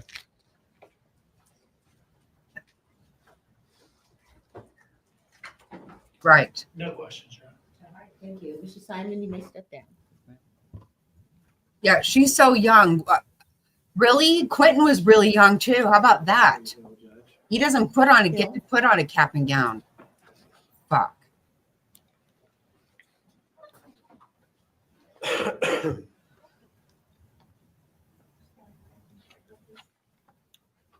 The evidence you shall give the court on the issue pending shall be the truth, the whole truth, and nothing but the truth, so help you Right. God. Yes, ma'am. This is some of the stupidest shit. State your name, please, ma'am. My name is Kimberly Hill. Okay, and Ms. Hill, how do you know Ms. Leilani Simon? Me and Leilani met when we were young, 15, 16. I was 15, she was 16. Ms. Hill, I can tell you have a soft. I'm gonna ask you to scoot up a little bit to the mic. Is this better? That is much better. Yes, ma'am. You have to speak up. They're recording everything we say and do. I completely All understand. right. So We you- met when I was 15 and she was 16. We met through a mutual friend. Mhm. We were both very young, it was before kids. And she was so kind. I was very clueless and dumb at 15. I came from a very sheltered home, and she could have taken advantage of me very easily. But she didn't. Instead, she showed me everything. I mean, she showed me all around Savannah. She showed me how to act and how to talk in a setting that it was very awkward as a kid. She really helped me through all of that. And she was very kind to me. Like I said, she had the opportunity to take advantage of me, and she didn't. We were friends for a couple of years, and I was away for about 2 years, a year and a half or so. So we didn't really get to talk that much. And by the time I reconnected, she had her first baby, and we would hang out quite often. She was always concerned about him. Always, every time I saw her, whether it was the first child or after the second child, it was always, I'm going to Exactly, be better. Kel, I'm Kel, going that's to do exactly better. I'm what she doing showed better. me. I'm working towards something Yeah. better. She She doesn't always fucking know made an anything. effort, and you could tell that she cared, even if she made the wrong decisions. And you understand why we're here today, correct? Yes, sir. And what's your most recent interaction with Miss Simon? About 6 months to a year prior to everything that had happened, I did distance myself just because I could tell we were going in different directions in life. You can be honest. What did you mean by that? She was hanging around the wrong crowd from what I presumed, and I was going to college. I was getting my degree. I was working in a very professional setting, and I just didn't have time to go all the way out. It was very far where I was living. I was in Savannah. I can't remember where it was, but it was about an hour and a half near Waynesboro. It was pretty far. So it was just very difficult to see her, and I also didn't want to get caught up in anything just in case. I wasn't aware of anything, but I didn't want to be aware of anything if there was. And that was probably, if not correct, 2021, early Yeah, like 2022. late 2020, early 2021 is probably around the last time that we had hung out. Have you reconnected with her since then, since this all transpired, or no? No, sir. So basically, your experience was as teenagers for the most part. From 15 to 2021. Okay, so we're about 5 Yeah, years. they've been going out to Just dinner. trying What to the nail it fuck are down. you talking about? And you understand what we're here for, but that's the person you remember, is that Yes, sir. kind, gentle soul. Even though everything happened, it wouldn't be right for me to not come here and speak on what I experienced. And that's all the questions I have. Is there anything further you'd like to add? I hope you're doing okay. And Mr. D might have some questions for you. Okay. Okay. Thank you. Just give me 1 second.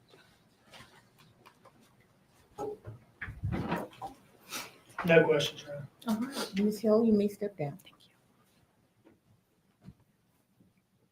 Thomas Howell's next, Judge. Mr. Howell? Wow. It is.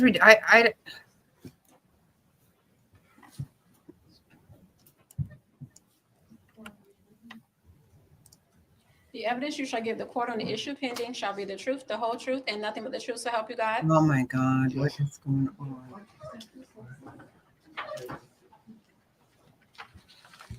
Exactly right, Frazzle. State your name, please, sir. Thomas Howell. Okay. Mr. Howell, how are you related to Miss I Simon? am Leilani's stepfather. And how long have you been her stepfather? Well, about going on 12 years. So not like 2 years ago No, or 3 sir. years ago. So it's been a while. Yes, sir. All right. So you helped raise her, right? So, yes. Okay. And I wouldn't you're brag married to about Billy that. Joe, just to be clear, correct? Yes, sir. Okay. And Danny and Leilani and Quentin and Zane and Sky were all living with y'all in October of 2022, correct? Yes, sir. And at that point in time, either you and Billy Joe were working or you were at home, right? Yes, sir. And just to be clear, how long would y'all be gone when you're out working?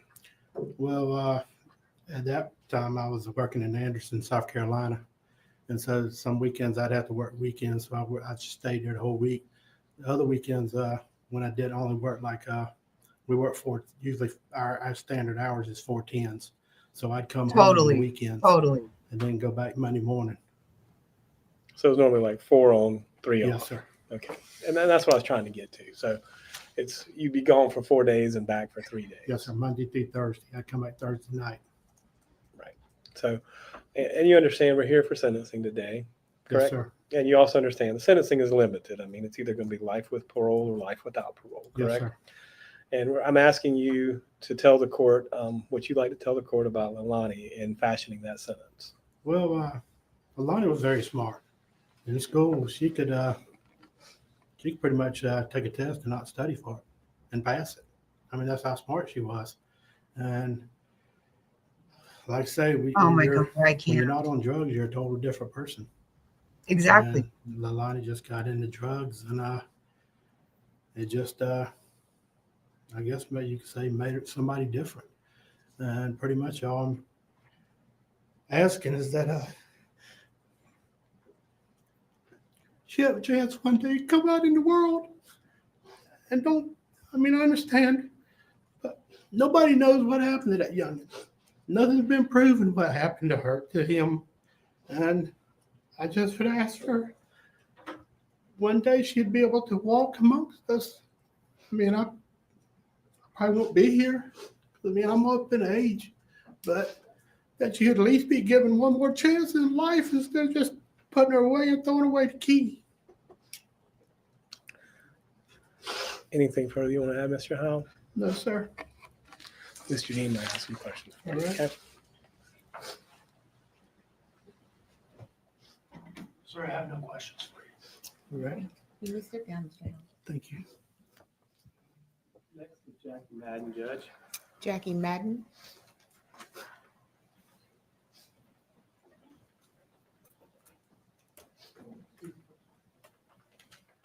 She was real smart. There's not a fucking smart person in that damn room right there. Really. It is hard to understand him. He said she's smart. The evidence you shall give the court on the issue pending shall be the truth, the whole truth, and nothing but the truth, so help you God. Yes. Afraid of fucking idiots.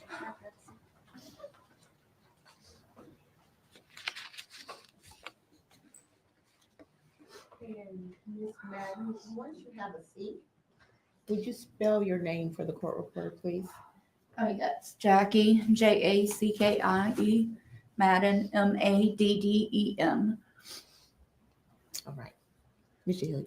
Thank you, Ms. Madden. How do you know Ms. Simon, Ms. Madden? Biologically, I'm her aunt, but I raised her about half of her life and love her like she's my own daughter. And what years did you raise her? From 2002, gosh, till she was about 9, and then she went to live with her mom, and then again when she was 11. Until about when? That was a little better than a year, and then she went back to stay with her mom. And during that time frame, tell me what you remember about her. Oh gosh.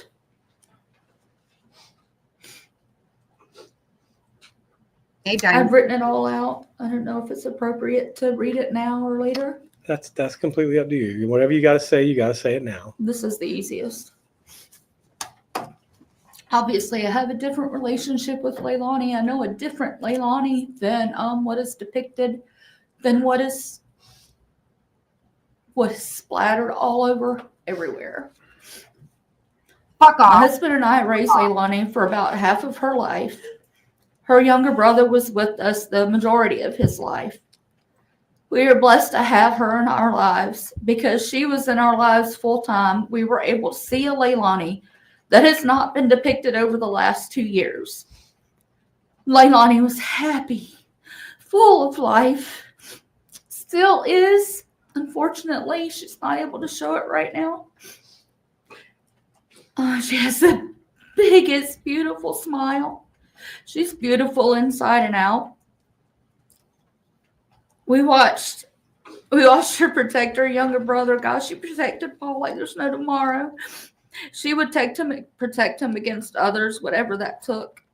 She helped him with school. She was happy to help interpret him when needed. He had speech difficulties. Right. And sometimes was difficult to understand, but being just a little better than a year apart, she could sometimes understand, and she had better language skills than he did. She did very well in school. She attended a Montessori school for her younger elementary school years, which requires independent learning, responsibility for a student's coursework. It requires the ability to make decisions about how one completes their weekly assigned work. Her progress was similar to that of her classmates. Her teachers rarely had concerns with her academic abilities. As a teenager in middle school, she experienced bullying. Although this was concerning, she still excelled. She was proud to be successful in school and took ownership of her responsibilities as a student. Does all of this mean that she was a perfect student? Absolutely not. Does it mean that she didn't make mistakes as a young adult, as a teenager, as a child? No, it does not. We all do. We've all gone through that. We know what it's like to be a child. We know what it's like to make mistakes. We do it as adults all the Well, way we up don't until all the kill time we our pass babies away. and put them in the fucking trash. She was independent. She did her chores without being directed to. She was responsible. She eagerly fixed dinner if her mom worked late, and I did experience that, so it's not hearsay. She could follow directions, both written and oral, if God. needed to prepare a meal. She was a good cook, and she loved it. I've watched her and my sister come together and have the best time doing so. They'd laugh, be silly, and have fun. The end product was a great meal. It was never a chore or work for her. She was always eager and sometimes sheepish or reserved to learn new things. She loved to help others. My mom, her grandmother, always needed help around the house. She would go help her often, several days a week. There was a 40 to 45-minute drive one way, but that didn't matter to her. Sometimes my mom gave her gas money, but not always. Right, you were so Leilani would go right? regardless. She loves her Mima. The grandsons, however, they're just too busy. They had their own lives. They rarely went over there. So this helped increase my mother's and Leilani's bond, as Leilani had the most time with my parents. Now we get to Leilani as a mom, and this is what I saw. I didn't see her every day. It was on occasion. But this is what I saw every time I saw her. Leilani loved and displayed love for all three of her children equally. I never saw her treat any of them differently. That's not I true. never saw her discipline them by means other than verbal redirection. They, the children, were never hit, grabbed, shoved, hollered at, talked down to or about, called names. They were never disciplined by any derogatory means. The children were clean within reason. They're boys. Boys are dirty. They do it quickly. Boys climb. They fall down, and sometimes they fall up. They play hard and sometimes rough. All these things make for dirty boys who often have boo-boos, owies, and bruises. I've raised 3 of them, so I'm very well versed in that. They weren't filthy in a manner upon which they appeared uncared for or abused. The boys were healthy in appearance. I never saw them malnourished or starving. Quentin, though, with his beautiful soul, beautiful smile, and lovable legs, loved food. He always tried anything new without hesitation and liked most of it. He was a happy child, and he loved to eat, and it was never because he was unfed. That boy just loved to eat. I speak a lot of the boys because I had the most time with them. We only had 5 months with their sister due to this tragedy. The little I saw of her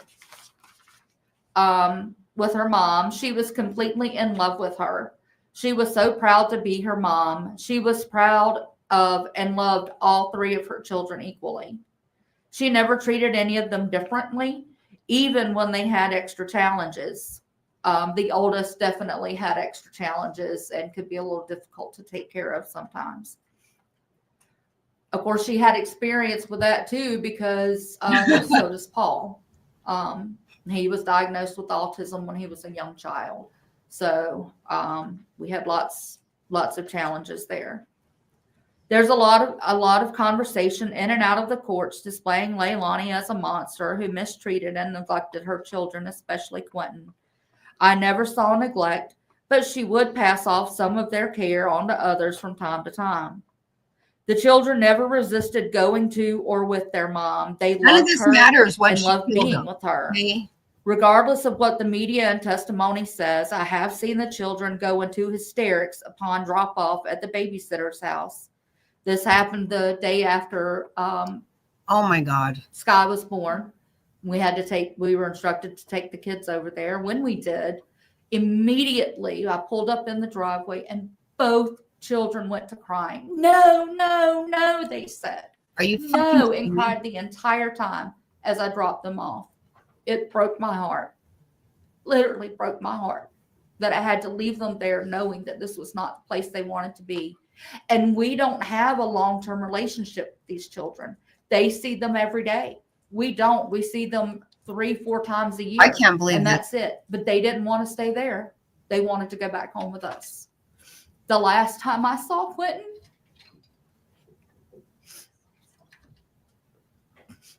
Gonna get their digs in, huh? How fucking rude. It's not. It's their way of trying to tell the babysitter some more bullshit. Miss Madden. Wow. Unfucking believable.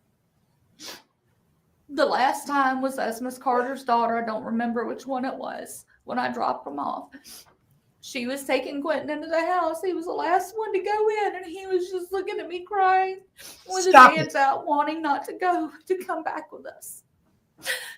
That is the biggest heartbreak I will live with the rest of my life. Oh my God. This is important because it helps to show that all is not as has been depicted.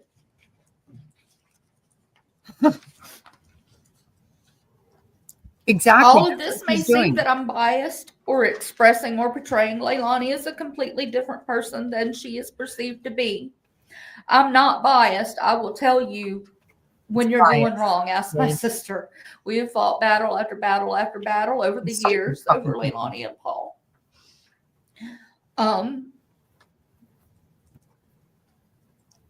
You see, I did not get to see a Leilani who used drugs. I've heard she did, but I never saw any evidence of it.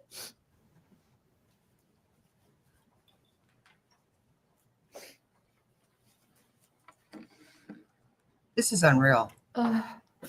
My experiences of time with Leilani only showed the Leilani I knew from the time she was a baby, as a toddler, as a child, as a preteen, as a teen, as my daughter, and as a mom. None of which was abnormal. It was all the normal things you would have growing up in life. I've already described these experiences, and they did not ever show a Leilani who was unworthy or a drug user. When Leilani moved in with her mom, my love for her never changed. I still saw her as my daughter. Sadly, for me, I chose to simply be an aunt. I chose to let my sister and her mom, chose to let my sister be her mom, not by blood, but by love, care, support, bond, and everything a mom is supposed to be. I knew I had to do this, otherwise Leilani would not get to truly form that bond that she and my sister needed, wanted, and were blessed to form. This was the kind of bond, a beautiful bond, that I saw with Leilani and her own children. I do wish, though, that I had maintained a better bond with her that showed her how much I loved her, because I do. Fast forward to October 5th, 2022. This date and the events and news to follow completely cripples my heart. I searched and searched for a way to describe my feelings about the loss of our precious, loving, beautiful Quentin. After a while, I finally figured it out. I was crippled, completely crippled. Crippled with fear of what was to come, anxiety, uncertainty, lack of understanding and comprehension of how such a thing could happen in our family. After all, as they say, this is what you see in the movies. Hurt, sorrow, dismay, anger. I was and am angry at the fact that drugs caused the tragedy to happen in our family. Drugs took Quentin and Leilani from us. Quentin will forever be in my heart, my thoughts, and loved by me, but his life, his body, his love will never be seen or fulfilled due to the influence of drugs. As for Leilani, that was not drugs. Her that was life will her. never be the She same. did that. She did that. Angry that even though Leilani and Danny were both present in the room with Quentin and the other two children, only Leilani was charged and convicted with the murder of our precious little Quentin. Angry that there's no evidence provided by the prosecution or otherwise presented during the trial that 100% proves that she was the one who murdered and disposed of Quentin's body. Oh my God. Right. Angry Seriously. that they both, Leilani and Danny, provided a setting that was dangerous for the children. They both used drugs. They both were under the influence on October 4th and 5th. Both parents, whom had altered abilities to provide proper care for these 3 children. Drugs led to 2 parents with altered abilities to function with clear and responsible behavior, rational decision making. Yeah, they both did all that. That caused the One of death them and loss of our put Quentin. him in the trash. Angry that drugs took away Quentin, his siblings, and Leilani from our lives, from our family. Therefore, the only way to simplify the way my head and heart could process this into a single definition was, it's crippled. This will never go away. Now, all of this said, do I think there should be consequences for Leilani? Absolutely, yes. I do feel that she needs counseling. I do feel that she needs to complete a long-term multi-step drug rehab program. I do feel that she needs to complete multiple parenting classes. I've seen the difference that counseling and parenting classes have made for my sister. I know this isn't about my sister, Parenting but classes? my sister affects Leilani. What? My sister, is definitely a better person, a better judge of character, and decision maker. I struggle to say jail time for Leilani because my heart struggles. Yeah. 100%, sis. Oh my God.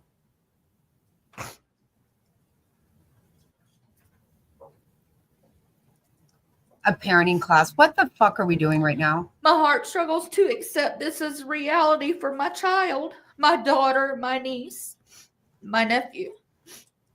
My love is never ending for her and her children, including Quentin. Shut up. The loss of a child is the worst hurt anyone can ever feel. My own daughter, born August 2nd, 1989, at 3 months premature, weighing 1 pound 14 ounces, died on December 25th, 1989. She was born with chronic lung disease, which gave us limited time with her. I've never in my life felt such a loss, such hurt. She needs to stop it right now. I bring that up because this is unfucking real. My heart hurts for Leilani as she will surpass the feelings I endured as a result in the manner which she lost her son. This will be a permanent imprisonment for her. It'll never go away. It'll eat at her the rest of her life. Whether she is responsible for this or Danny is responsible for this, it doesn't matter. She has lost her son. That's not the way this works, bitch. She's already convicted. No matter if the other 2 are alive or not, she has lost them. And she will never be able to get over that ever. This will torture her for the rest of her life. She did this. She did this. As a Christian, I have to forgive her. Oh my God. And I wholeheartedly do. It is not because I'm a Christian. It's because I do. Oh my God. Does that mean I can forget? Absolutely not. Does it mean it won't hurt? No. Does that mean it changes the situation and the blame? Absolutely not. I do blame her and Danny. I hate this. Only the 2 of them know what happened that night. The horror that resulted lies on both of them. One is just as guilty as the other, and both should suffer the consequences. The Leilani that I described in here. Oh my God. The Leilani that I know. Right, Beezer? Is not the Leilani. Thank you, ma'am. That would take the life of her son. That would do this horrible thing.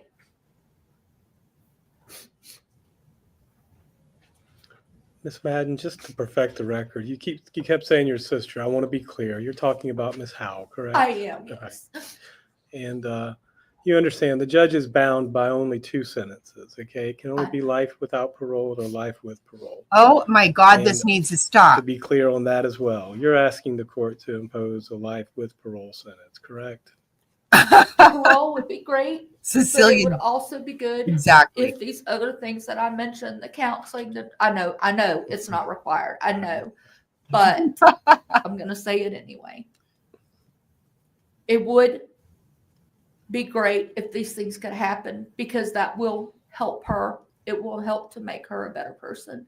It will You help don't to take this fucking out of her care. life. I know prison is coming. That doesn't mean that there's not access to these things. And without these things, it's the likelihood of it changing is limited. She's never going to take care of another child. She don't need to fucking. That's all the questions. You guys I should have worried Ms. about what Madden, kind of Mr. parent Dean she might have some was questions for you, okay?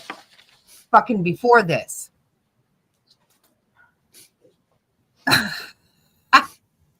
Oh my God, Queen. She does. I know. Shabby keeps saying stuff in here that Miss Madden. pretty much means the same. All right, Ms. Howell. Seriously, this fucking shit pisses me off. A parenting class. First of all, fuck off. Exactly. Money would be better, well spent to just keep her ass locked up. Oh Lord, this is going to be a fucking shit show. Oh, good night. The information These which I people give are the court on fucking the issue stupid. pending shall be the truth, the whole truth, and nothing but the truth. So help me Oh God. my Lanta. Yep. Oh my God.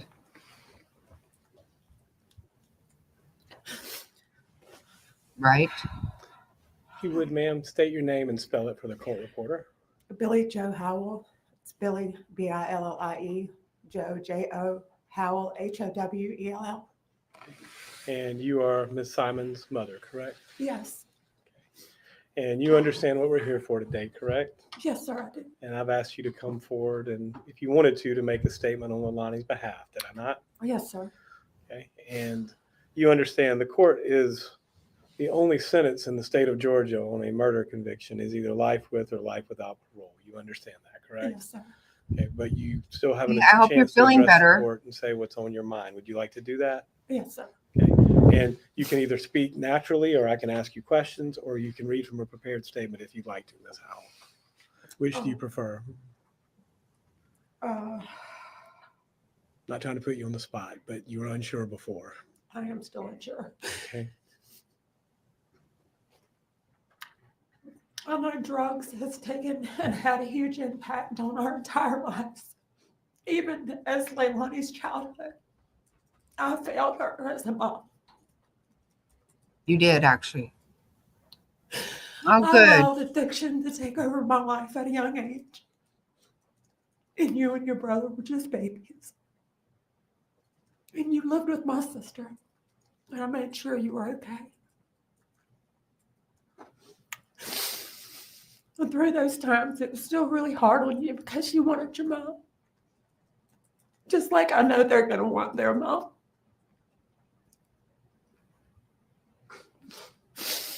When you come to live with me, I'd already changed my life. And I'd been working really hard.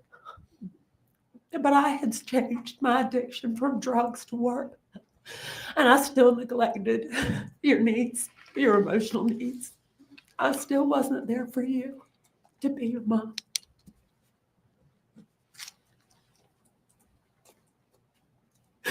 My decisions have played an impact on things that have happened in your life. And there's absolutely nothing I can do to take it away. But I'm working every day, Leilani, every day between counseling and parenting classes and taking other classes. Why the fuck is she taking parenting classes? Because I have to believe that it's still not too late and that we still have a chance. You better not. Regardless of what it looks like. Nope.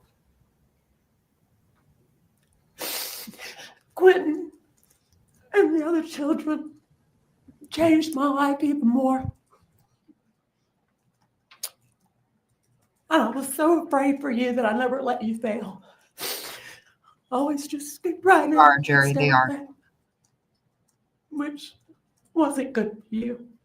It didn't allow you to grow and to be able to make good decisions for yourself. I do take accountability today. Because I should have been a better mom and a better grandma. I should have seen something.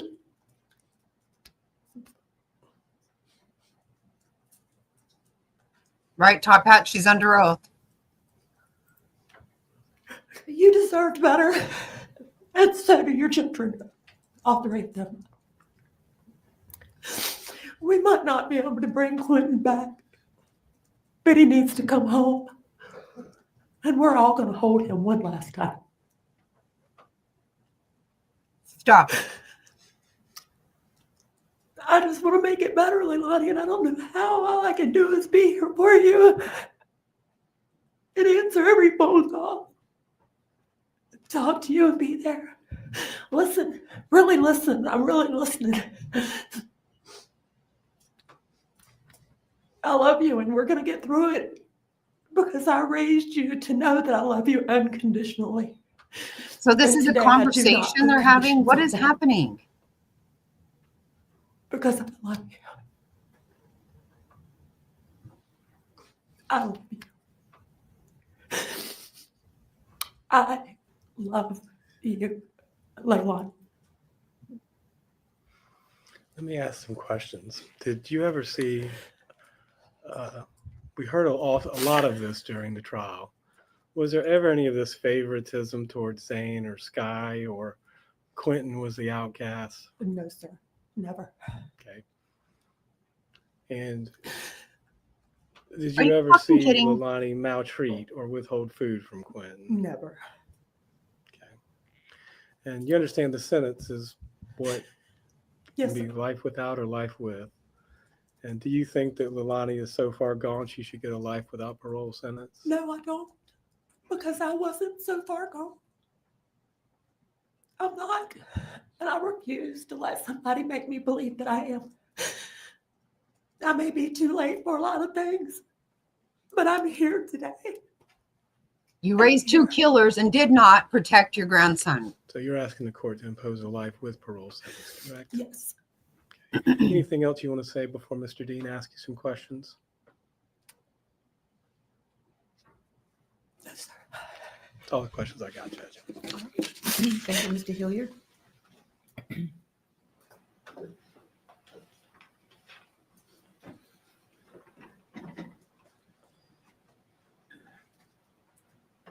These are some of the stupidest fucking people.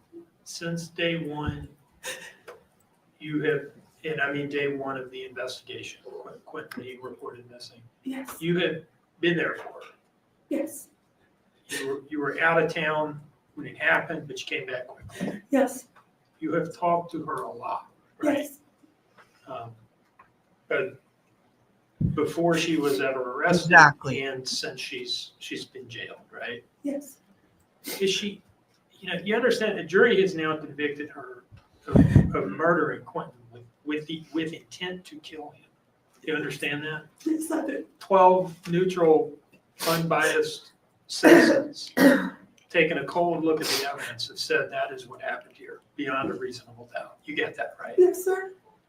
In all the conversations you've had with her, has she ever taken responsibility for doing that?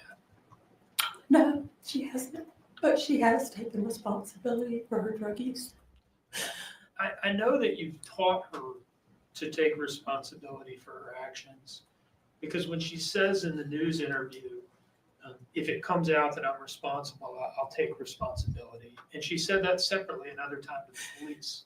And I believe that that is coming from your upbringing of her. Do you think that's fair? Yes, sir, I do. Has she ever actually done it in this case, though? No, she hasn't. She hasn't admitted to you that she killed Quentin. No, she hasn't. She hasn't told you how. No, sir. She's said things to you about, well, I just don't remember, and I'm not sure, and I'm trying to piece it together, and things like that, right? Yes, sir. And do you understand that the evidence has just not been consistent with that kind of claim. Do you understand that? Yes, sir. That, evidence shows that she made this very calculated drive to the dumpsters, scattered rice cereal in her car, drafted a text message to Danny about what she was supposedly doing on that trip, getting Boragel, told a bunch of lies about it to the police, right? Yes, sir. I watched the trial. And none of that is consistent with her just not knowing what happened. Would you agree with that? Yes. Okay. But even still, despite all the conversations you've had, and despite you being her mother, the person that she had to confide in, she hasn't even taken responsibility privately in confidence to you. has No, she? she hasn't. Is that frustrating to you? Yes, it is. Do you wish she would just come out and admit to you as her mother? What she did? Yes. Yes, I do. One moment, please.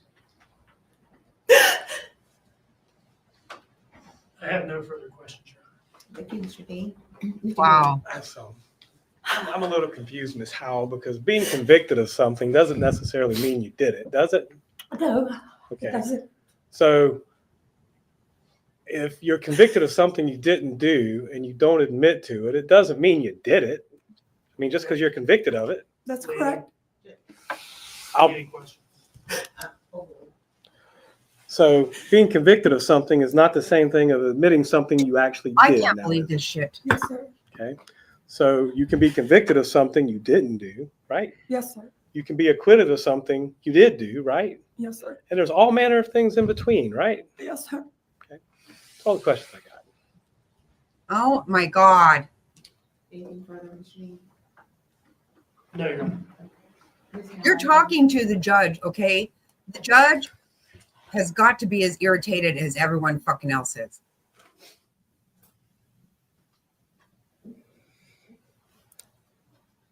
Any further witnesses, Mr. Hilliard? I have to give my client an opportunity to allocute if she wants to, but I think that we've already discussed it. I don't Oh think my she wants God. to testify, Judge, but I think that you have to make that include. I know. This is unbelievable.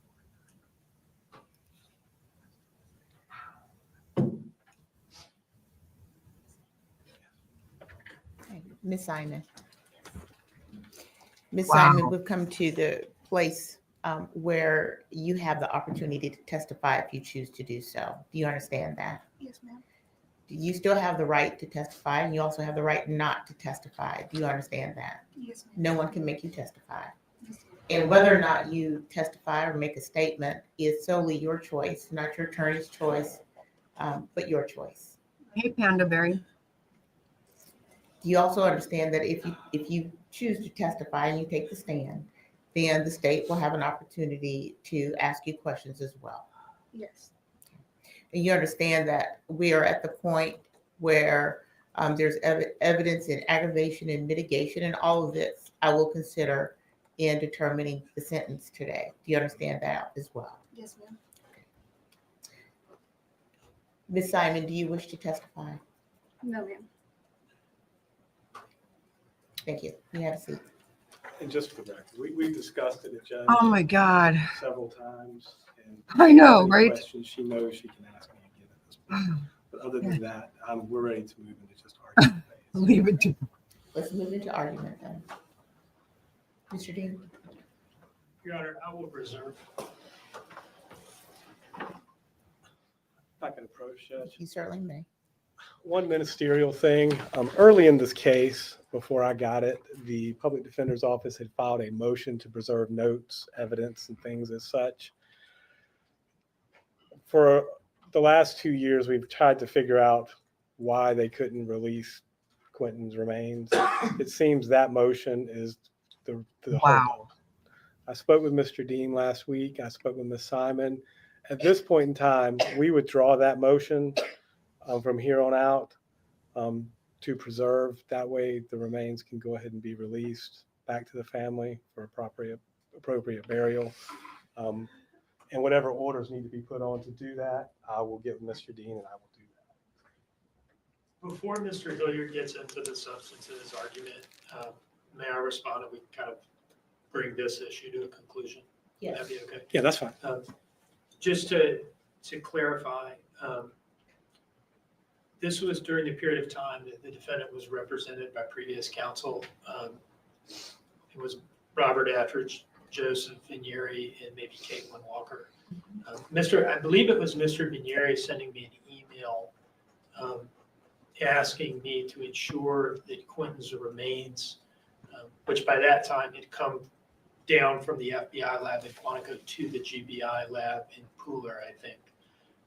It sent me an email asking me to ensure that the remains not be released for interment, but instead retained by law enforcement in case they wanted to request any additional forensic testing.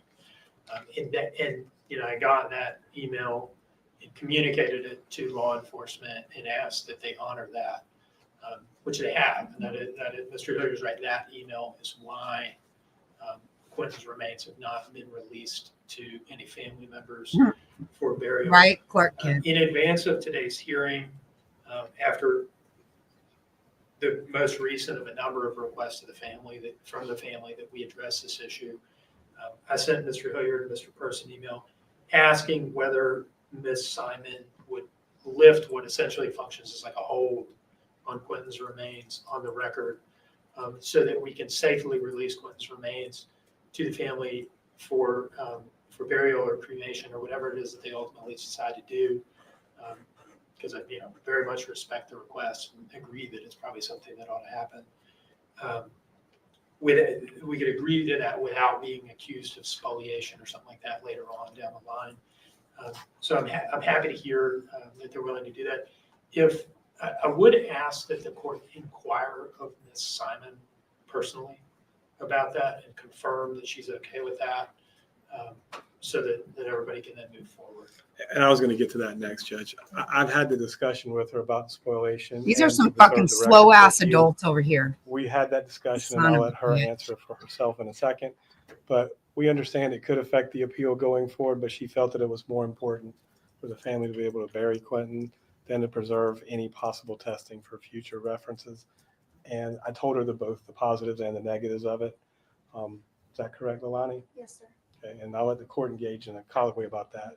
But we did discuss it, though, correct? Right? Yes, we did. And Ms. Simon, you've heard the discussion that's going on right now about Quentin's remains. Yes, ma'am.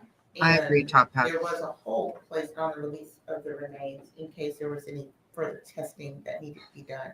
And that request was actually made by the attorneys who originally represented you. You understand that? Yes, ma'am. The release will happen, but we want to make sure that's what you would like to do. Would you like for his remains to be released to the family? Yes. Most specifically, my brother who's here today, Paul Simon. I would like him to be the one that they're released to. Wow. I don't know how Just keep it real. This is some I don't fucking know if that nonsense has right more here. to do with probate and administration, and I don't know anything about that. So I think who they're ultimately released to is kind of not our lane. I think that's between like the GBI and the coroner and the police and all that. I think our only concern here is whether, as a result of the defense's requests to the state. Why give him that kid isn't smart enough to pour They're gonna piss out of a continue to be fucking boot. prevented What from the being hell are we released to talking anybody about? or not. God bless And I America. understand that, Mr. Dean. I understand that makes sense. So who the remains This is will be all released some really to weird shit. is a matter that's beyond this court. Okay. But you agree to have the remains released. Yes, Mr. Hillary spoke to me about it on Sunday when he found out about it. I waited until yesterday so I could think about it. But my son's been through enough. Your Honor, he's been through enough. And Ms. Simon, do you have any Wow. further questions about that? Oh, I'm sorry. And I would like Mr. to, Hilliard. I discussed with you that there could be No, further testing and Linda, science could advance in he's the not. years to come. I know why there would be a downfall. I understand that there's still matter with the and I want my baby home. I just want to go. All right, thank you, Ms. Simon. You may have a I wanted to clear that up. My argument's simple, Judge. we're asking for a life with parole sentence. It's only life with or life without. I understand Mr. Dean gave this long list here, but at the end of the day, she's a young lady, and life in Georgia, at least, is 35 to 40 years before your first eligibility for parole with parole.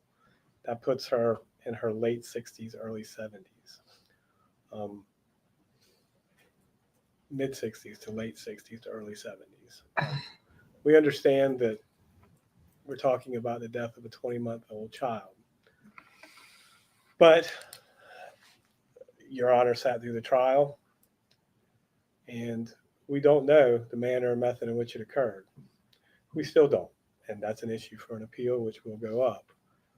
The question is whether or not she's someone who should be stuck away for the rest of her life without any possibility of seeing the light of day again. And I urge to you, there's nothing about her criminal history, which is pretty much non-existent until this. There's nothing about her life, which shows that she is above any redemption or rehabilitation. The people who know her best have asked the court for a life with parole sentence. So we're People who asking know the her court best for are the that. stupidest fucking people I've ever seen in my life. I understand why Mr. Dean wants to do all of these fines. I get it. I understand why he wants to ask for his consecutive sentences. I get it. But to me, the ultimate question is whether it's life with or life without parole. And we think that she deserves oh life God, with. let me. We think she deserves a shot at coming out again one day. Because it's not just about fashioning a sentence that punishes the crime. You have to realize that the offender is going to be serving the time as well. And while the offender is serving the time, there has to be something to maintain hope or institutional behavior. And Did in you this watch the particular whole case, fucking I ridiculous think a thing? life with parole sentence would serve that purpose. So I understand the severity of the crime that she's been convicted of. I understand Mr. Dean's position. I don't agree with it.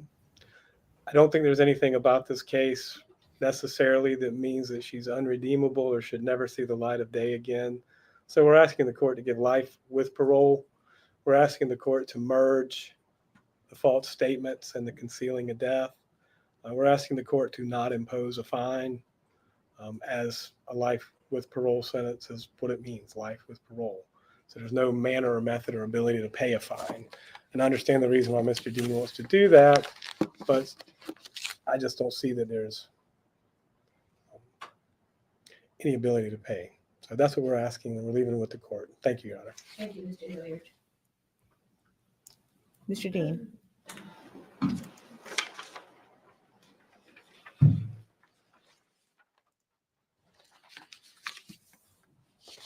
Your Honor, will be relieved to hear that I do not have an hour and a half long PowerPoint.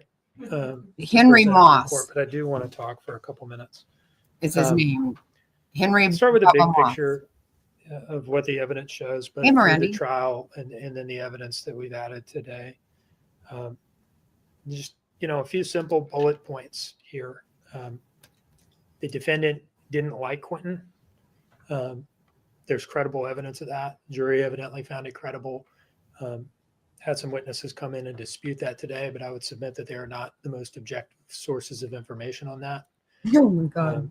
Wow. Her dislike for Quentin was not a result of any drug problem. It's totally independent of that. Wow. If you combine the testimony of Melanie Bowling and Talia McCarta and Michelle McCarta, it spanned his entire life. Has nothing to do with drugs whatsoever. She murdered him. And the jury has found that she had the specific intent to kill when she did so. And this sets this case apart from cases in which the jury only makes a finding of guilt on felony murder, but acquits on malice murder. This jury does not do that. And there's a great deal of aggravation. Some of the aggravation is charged as independent offenses, concealing the death and false statements and false report of a crime and so forth. Some of it is not. The aggravation includes her covering it up in a deliberate, calculating, and very manipulative way. It involved totally shameless and reprehensible attempts to blame people without conscience, right? Just no compunction about blaming other people who were totally innocent of this and who, in fact, loved Quentin very much. She behaved in a way that shows a total lack of remorse, both during the investigation, when on day one, she's asking Paul, hey, do you got some weed to smoke when we get home? On October 18th, when the police have announced that they're about to start searching for Quentin's little body in the landfill, she's out at Stingray's getting drunk and flirting with the waiter, in a continuation of what we talked about at trials, to kind of what the theory was here, that a lot of this had to do with her need for male attention. This seems to have continued. She behaved in a way that shows absolutely no remorse and no compunction about what she did during her pretrial investigation and during the trial itself, as we've tried to show here today. Even to her mother, her closest confidant, who taught her to take responsibility for your actions, which is something that Billie Joe Howell, has done. I mean, she did it here today. She talked about all of her missteps and how she pulled herself out of them. She took no responsibility even to her mother, who taught her those things and was her closest. Billie Joe Howell raised 2 killers and did not. One thing to not admit to the protect police her what she grandkids. did, and not take any responsibility to the police. It's kind of another thing to treat your mother, whom you claim to love so much, the same way. The upshot of all this is that she just doesn't seem sorry at all. She really doesn't seem sorry. She seems sorry that she got caught. She seems sorry that she's gonna she had to stand trial. She seems sorry that she's going to go to prison for a long time. The only question here is whether it's forever for her. But she doesn't really seem sorry about what she did. If she had been sorry about this at any point, there were a million off ramps. After killing Quentin, she could have just not thrown his body in a dumpster. We get these abusive head trauma, child homicide cases. In typically, the fact pattern is the perpetrator does the thing, they do the act, and then they just say to the police, "Oh, I found him in the crib like this, and I don't know why he's not breathing, or there was some sort of accident or something like this." This is all fucking She could have played weird it that way shit. after killing Quentin. She could have. So that's like off ramp number one, is just don't throw him in the dumpster. Don't do that. And at any time, she could have stopped telling lies, just refused to talk at all. Certainly didn't have to blame anybody else. She could have just said she didn't know. Certainly didn't have to blame like 3 or 4 different people. So she doesn't seem sorry at all. And she's taken no responsibility. And she seems to sort of think that she's kind of at least playing as though she's the victim.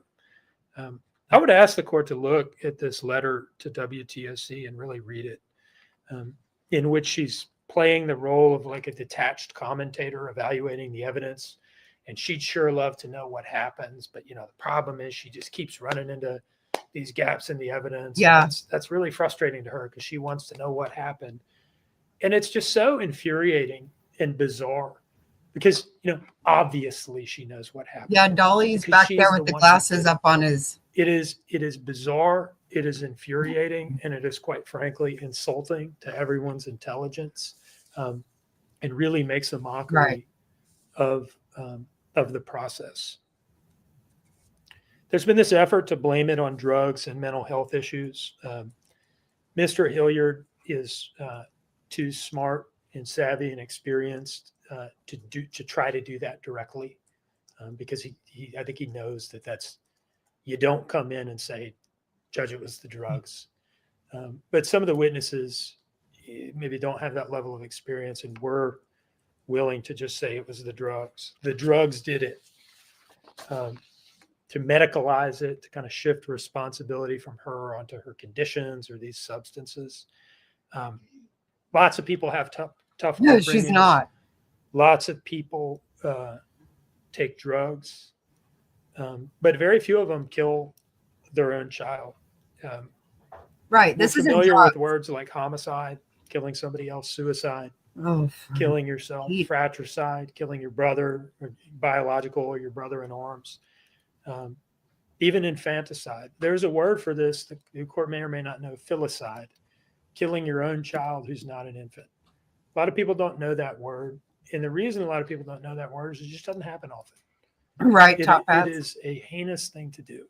So heinous, in fact, that people do it very infrequently. And that's what she did. Right, sis. The drugs did not do that. I'll point out something about the drugs in this case.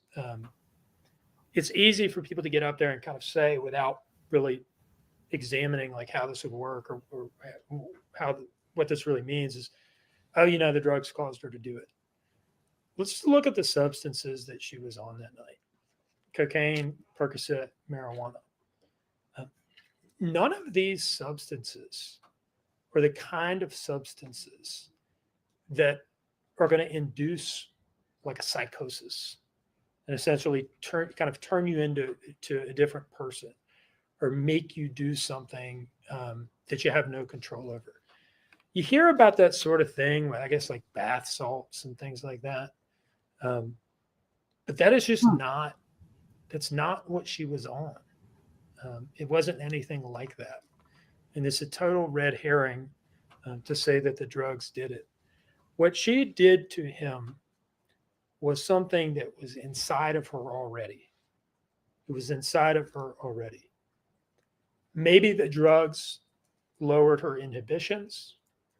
Maybe they acted as an accelerant. Maybe they're like, you know, the match to the candle or something like that. But they didn't cause her to do what she did. She did it. The drugs are not responsible for it. She is. She just did a wicked thing, and she needs to take responsibility for it. And so our recommendation is a total sentence of life. Yeah, without everybody the felt that, possibility of baby. parole, plus 65 years and a fine of $117,000. The maximum that I calculate is available under the law. I've emailed the court separately that the count by count breakdown. You know, I won't go through that here. And the justification for the fine. That is essentially our goal there is to ensure that if the defendant ever attempts to profit from her crimes by signing a book deal or taking a paid interview, that there will be an existing financial obligation that will cause at least some of the money, up to $117,000, to be diverted to defray some of the costs associated with her conduct in this case. Now, that brings me to kind of the last question, which is really separate and apart from whether the court judges a fine here, is why life without parole and not life? That's really the only question, is whether the court is going to impose the additional punishment of the life sentence never being parolable. And you know, it's a reasonable thing for the defense to say, gosh, life is a serious sentence. 30 years before you become parole eligible is a long time. And that's true. And we are here asking the court to go above that and to impose the maximum. And I'd like to kind of defend why and argue why. When we talk about sentencing, we talk about the principles of punishment. There are a number of them. We learn them in law school, and they come up in sentencing arguments. And Mr. Hilliard has gestured at some of them, rehabilitation and things like that. And I'll just kind of walk through these. Oh, God bless. One of the principles of punishment that we talk about is incapacitation, which is incapacitating the offender from committing a similar offense. Somebody is so dangerous, they just need to be locked up to keep them off the street. Now, can I say that incapacitation, the need for incapacitation, justifies the additional sentence of life without parole here? Not really. I don't think that principle of punishment is a justification. that she's so dangerous that life with the possibility of parole is not sufficient. Next, we have deterrence, both specific and general. Specific deterrence meaning the need to have a serious enough sentence that it deters her I from think doing something today, similar. And general deterrence, that it deters other people in the community who might contemplate doing the same thing from doing oh, it. God bless. I don't know that that's really in play here either. I don't think she needs life without parole versus life. To I've not never do it seen again. anything like this. And I don't know That's that there's what- anybody out there who's contemplating. When she was telling her talking to child Leilani, she said who's going to go through with it if she gets life without the possibility of parole. something about but won't getting the go sentence through paid. with it if she gets life without the possibility of parole.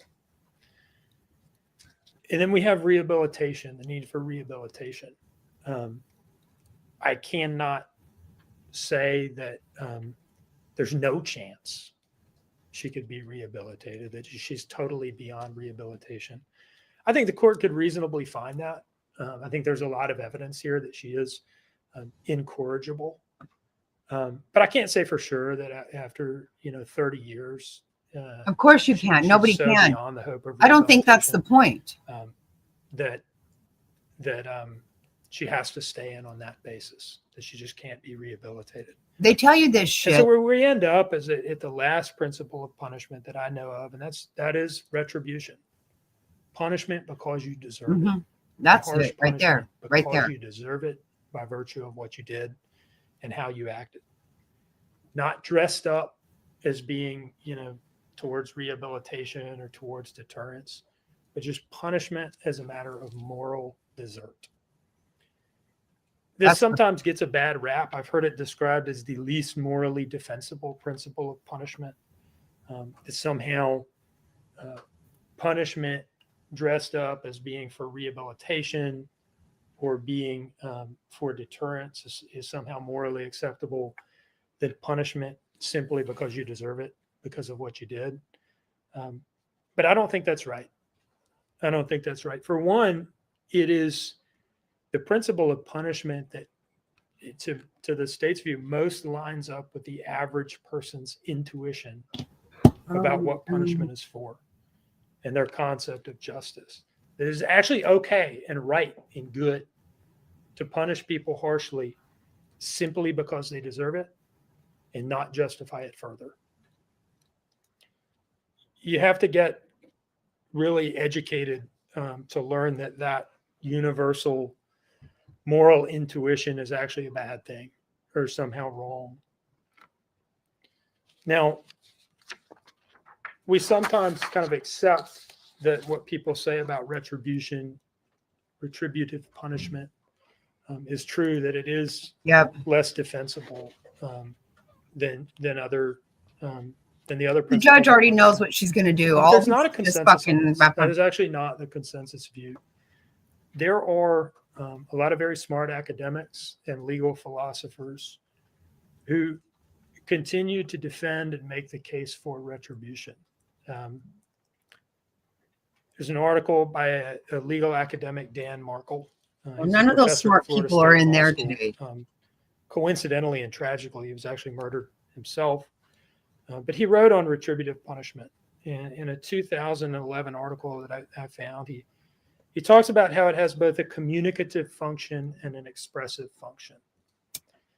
That punishment, retributive punishment, because you deserve it, a harsh sentence, just because you deserve it and you did a really bad thing, communicates to the defendant the seriousness of what they did and society's lack of acceptance for it. And it performs an expressive function too. It communicates to the defendant the seriousness of what she did. And it forms an expressive function. It expresses to society how seriously the court takes behavior like this. And, I've got some long quotes in here from these articles. I think I will not read them. I think I will just kind of restate that in my words. Another way of saying this is a severe sentence, here the harshest one under the law is what we're asking for, sends a message to both her and to the community. And she needs the message. Quite frankly, she needs the message. She doesn't get it. She needs to receive a solemn statement from the court that for an offense like this and for aggravating circumstances like this, the only punishment that will do, the only punishment that will adequately get through to her the seriousness of what she's done and just how unacceptable her actions are is the maximum sentence under the law. That appears to be at this point the only thing that the court can do to try to get through to her. This letter to WTOC is dated September of this year. She still doesn't get it. And the court should send her a message. One, this is nonsense. And two, you deserve the most severe sanction that the court can lay on you. The court should send the community a message too. To the people that cared about Quentin, who knew him during his life, he was a child in their lives, and to people who came to know him only after the defendant killed him. And why do these people care about him? Simply because he was a child in their community, and that is enough. The court should send a message to them that their intuition about how monstrous it is for a mother to kill her own child and then act like she acted in the aftermath, and what the price tag for that ought to be, that intuition that they have is entirely correct and is shared by the justice system and by the court, which is really their justice system and their court. Thank you, Your Honor. Mr. Dean, I was looking for the email, and I believe the computer that I'm looking at has not updated. Be tough. And I would like to have that before me. Would you also pass? Hello, Amber. Yeah. Thank you.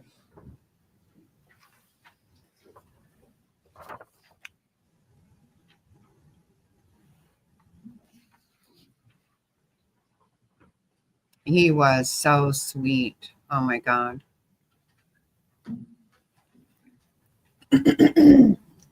Elijah Vu looks a lot like him. Oh, it just break my heart.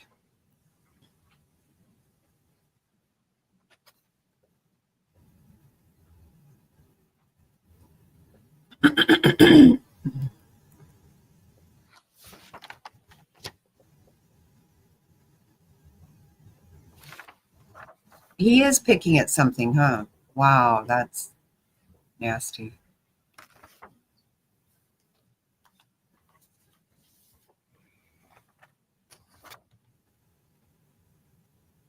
I don't see PJ in there. Okay. I'm going to pronounce sentence. Please stand. Here we go.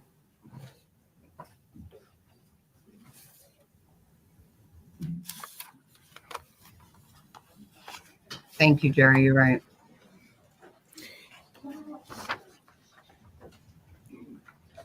The one thing that I will say before pronouncing sentence is clearly little Quentin Simon's life and death impacted many, many individuals, but also the community at large.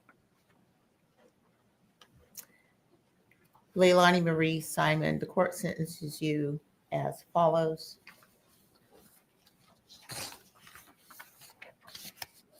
Yes. Count 1, malice murder, felony,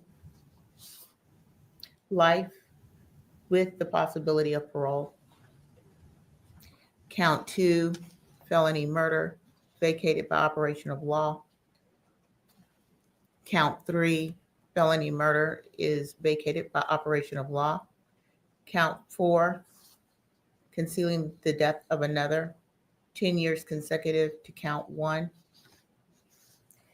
Count 5, false report of a crime is a misdemeanor, 12 months concurrent to count 4. Count 6, making a false statement, 5 years concurrent with count 4. Shit. Count 7, making a false statement concurrent with count 4, 5 years. Count 8, false statement, 5 years consecutive with, concurrent with count 4. Count 9, making a false statement, 5 years concurrent with count 4. Count 10 merges into count 9. Count 11, 5 years concurrent with count 4. Count 12, making a false statement, 5 years concurrent with count 4. Delia, did I get count 11? Yes, it is. Okay, thank you. She's a Count fucking idiot. 13, making a false statement, 5 years concurrent with count 4. Count 14 Wow. merges into count 13. Count 15, 5 years concurrent with count 4. Count 16, making a false statement, 5 years concurrent with count 4. Count 17 merges into 16. Count 18, 5 years to serve concurrent with count 4. And false statements, making a false statement, count 19 concurrent with count 4. That is 5 years as well. Wow. No, no, there's no reason for her to stand. Is Be there standing. any issue that the state she's wants stupid. to point out with the sentence and the merger of the counts? Exactly. Try me. Exactly. Was count 4, the 10 years to serve on count 4, is that consecutive to count 1? It is consecutive to count 1. And may I presume that the court is not imposing any fines? No. Mr. Hilliard? So just to make sure, life plus 10 is the operative sentence? Life plus 10. Life with, and I guess we should do the same. Why even talking? Just, oh my God. And with that, Ms. Simon, you are hereby notified that under the law of Georgia, you are entitled to appeal the guilty verdict of the court. And if you decide to do so, you must file your appeal within 30 days of this date. You're also informed that you have the right to retain a lawyer of your own choice to represent you on your post-trial motions and appeals to the appropriate appellate court of Georgia. If you cannot afford a lawyer, the court will 35 appoint to one 40. for you. You are entitled to and will be given a transcript of all pre-trial, trial, and post-trial matters without cost to you if you cannot afford a transcript. You may file a motion for a new trial, or you may appeal your case directly to the appropriate appellate court of Georgia for review. I'm signing the statement of appeal. Be just like I yesterday. will hand this Remember, down to the clerk. If you'll Or- please hand that to Mr. Hilliard. was it yesterday? Susan Smith. So we can hear how she's been doing crafts. Who gives a motherfuck?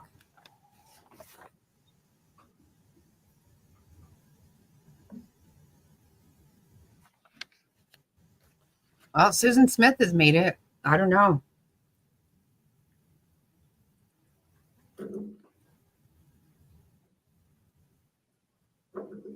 Stupid bitch.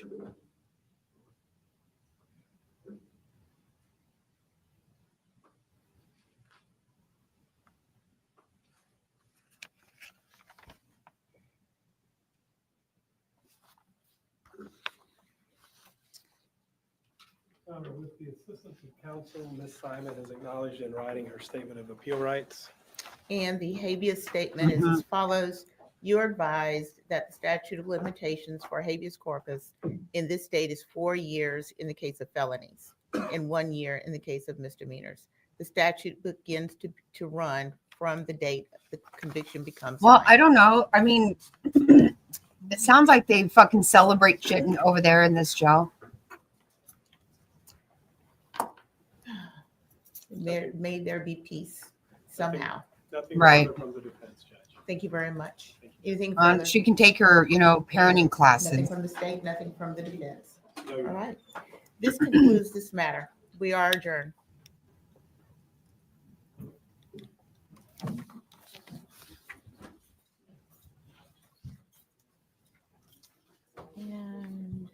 Delia, did you get everything? Wow. That's true. That's true.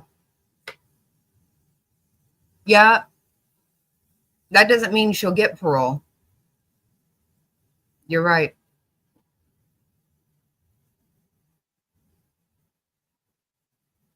Yeah, I think so.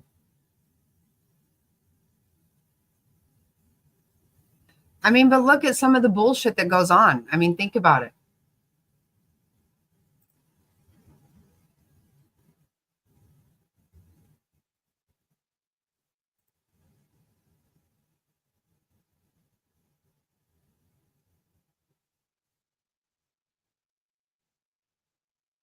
Look at Gypsy Rose.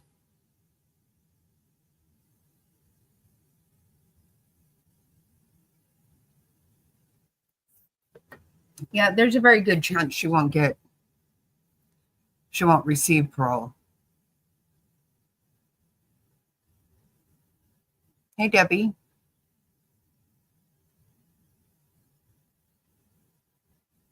Yeah, at least she won't be, whatever the fuck they do there. I never seen this kind of shit before.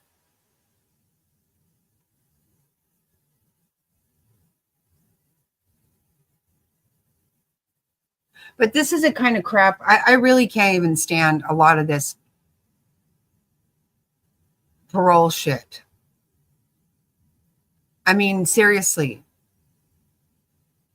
Susan Smith has been doing crafts and donating it. Like that has a damn thing to do fucking killing your kids. It has been a long road. You're right. That's exactly right, Top Hat's exactly right.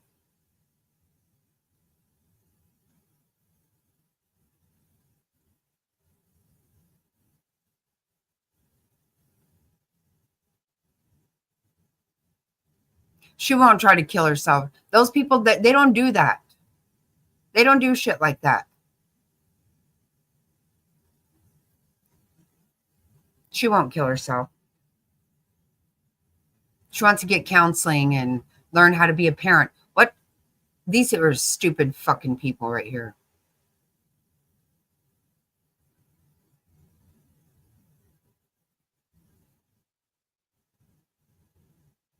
Yep. Exactly.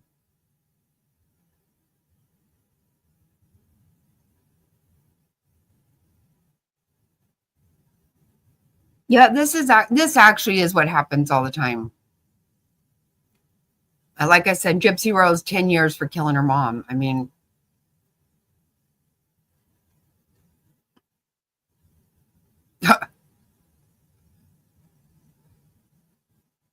yeah, but this is it. You're exactly right. Now she gets to, you know,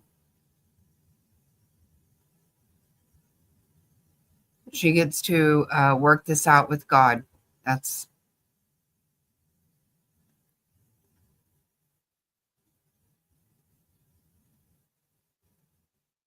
I don't think, see, I thought that you weren't allowed to profit from crimes anymore these days. But he said that's why he asked for the fine in case she profits. Look at, she's already been,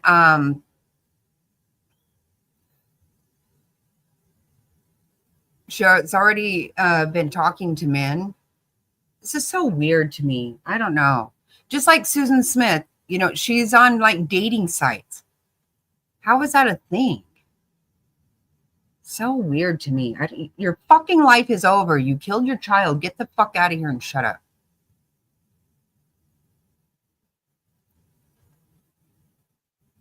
Okay, Queen. Love you. Yeah, this makes me sick to my stomach. Actually, though, I don't know. I'm glad it's over with. It's been a long time. And, that's exactly right, Becca, right there. That is exactly right. Oh, 100%. Those were some, I don't even know. Yeah, you're right. Absolutely. Absolutely, they will. It's gross. Of course. Thanks, Boots. Of course. Thank you guys for being here with me. Yeah.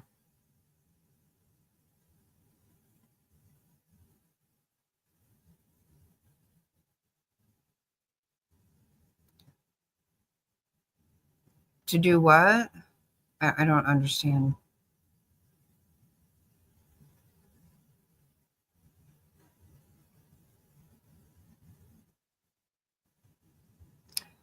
Well, it'll be at least, like you said, like 35 years.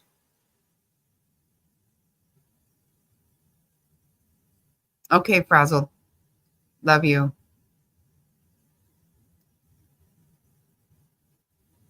Yeah, that took a lot longer.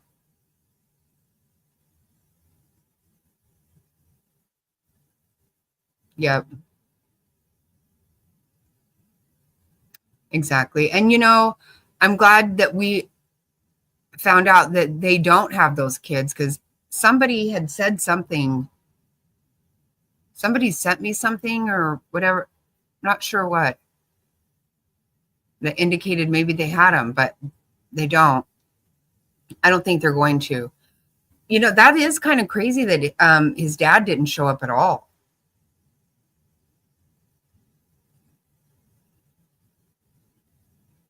It's crazy.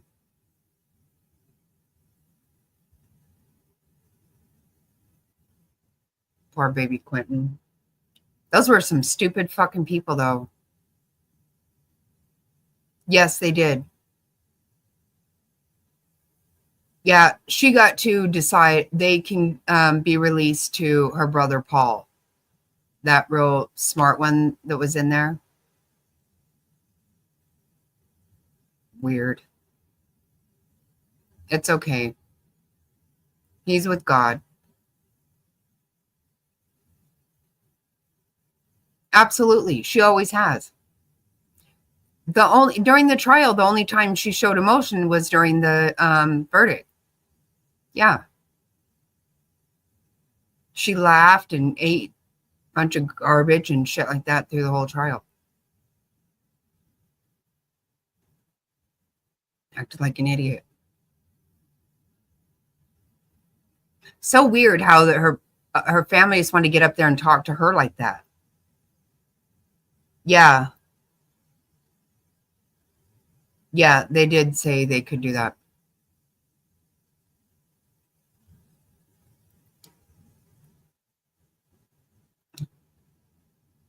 Did anybody, if you didn't see, in the beginning, it showed a memorial that the people at the landfill have made for him there. A headstone. It's beautiful. And that's just it. During the trial, we learned that investigator drove and picked up his remains. And, so many people do love, do have affection for him. And, these people are just gross. And they're really dumb. I'm sorry. I hate to say that, but that was just very, again, the way that they do it there is so weird. Everybody does their sentencings different. I've never seen this before, ever. This is wild. I've never seen in sentencing that people are actually put on under oath. That may be a good thing when it comes to Billy Joe if they want to charge her. But that was kind of weird. I've never seen it before. So definitely strange. But it is what it is. See, that's what I was thinking too, Becca, the whole time. I assumed that he would want them. I guess he doesn't.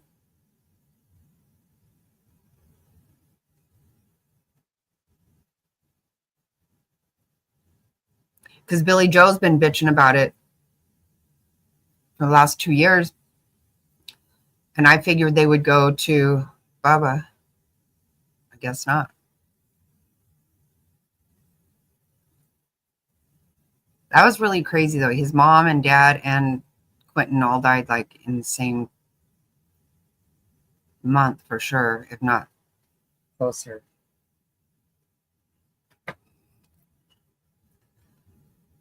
That's crazy. Oh, that was a lot. Whew. I think I'm going to get off here too. I'm like, that was kind of exhausting.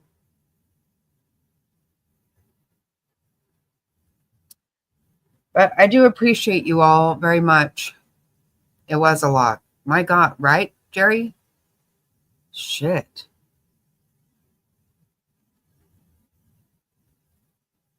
I think I'll go over to Rumble and finish up that book.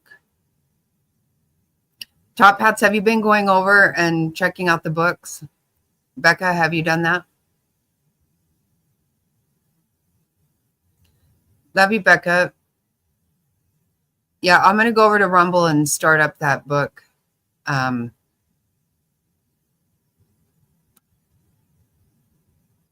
We'll try to get it finished. I meant to do it already. I kind of forgot about it. It's where the crawdads sing is what we're doing over there. I have no idea.